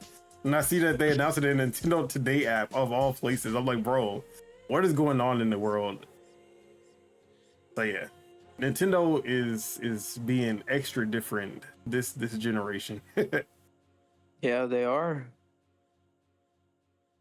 But yeah, I'm excited for Splatoon Raiders. I still want my Splatoon 4, but this definitely will tide me over. Plus the Splatoon 3 update will tide me over until then. But just excited about Splatoon being on the Switch 2 early on. Oh, this is also exclusively for Splatoon, for the Switch 2, not the one that Switch the game, 1. right? Yeah, Splatoon The Raiders. Arc Raiders? Or Splatoon. I said Arc Raiders. Yeah. Splatoon Raiders. So yeah, that's a crazy get to have that this early on in the Switch 2's life. But yeah, anything else before we wrap up the show? Other than I'm literally about to download Splatoon right now on my on my Switch. I'm about to download that. That's gonna be fun. So that's what I want. You know, I want these games to look better and just run better on the Switch too. This makes me excited, man.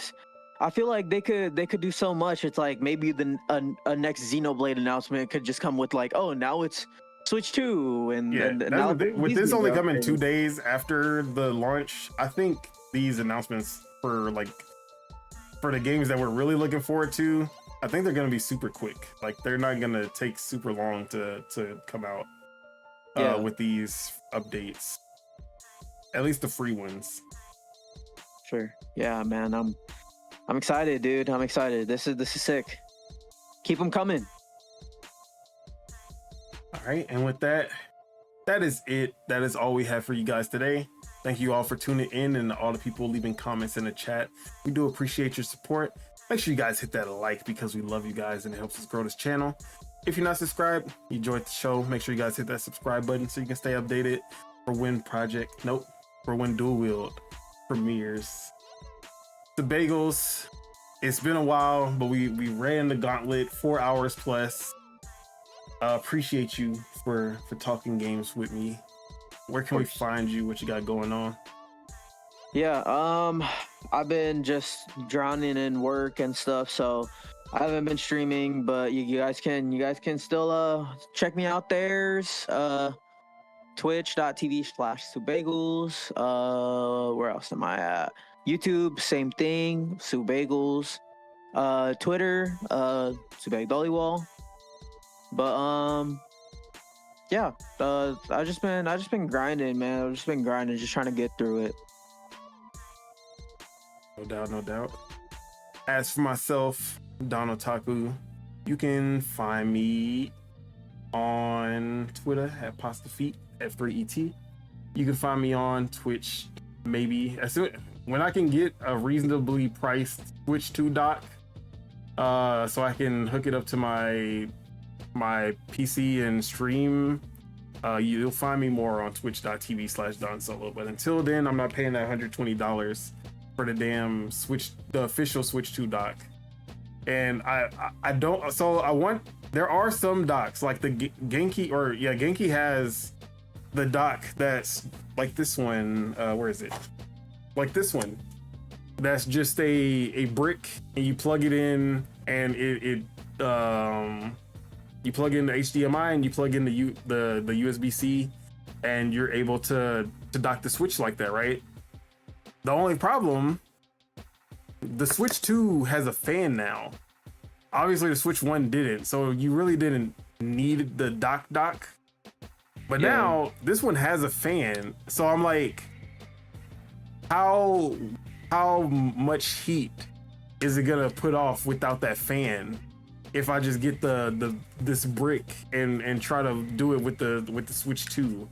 So I don't trust those right now. I need something that's actually going to incorporate the fan, but also be cheap. I don't know when that's going to happen. So, but that's where I'm at as far as streaming. Let's see. And then of course you can find me right here on YouTube at Don Otaku, where not only are we doing Dual-Wield Gaming Podcast every Thursday, Project Entitled Gaming Podcast every Saturday, and yeah, catch me on Lognet, lordsofgaming.net. Just put out a couple of articles, and we'll be having our Mario Kart World and Nintendo Switch 2 reviews out sometime next week, probably Monday. So look forward to that as well. Other than that, I will be playing my Switch 2 for the most part, and that is basically it. But any final words you want to leave for the people? Get them through the week. Yeah, of course. Yeah, I'm gonna be doing the same. I'm gonna try to get through Welcome Tour today. Hopefully I could start writing my review today too. It's not too long of a game, so it shouldn't be too difficult, but that's up first. I gotta start Yakuza 0 so I can start getting some more impressions on that, see how it runs and stuff like that. But yeah, just keep on gaming, y'all. I mean, there's so many games to play. Switch 2 is crazy. Xbox Game Pass is crazy. The PlayStation Nation gonna get Death Stranding 2 in a week or two, in a couple weeks actually. Wednesday. So, yup. But yeah, I mean, get through the week. Keep on drinking your water. Keep on fucking going to the gym. I haven't ate yet, so I'm gonna probably hit the gym. But yeah, just keep on keeping on. Yeah, well, he said. Yes, sir. And with that, let's get out of here. Peace out, everybody. Enjoy your weekend, your week, month, year, life, all that. Bye-bye. Peace.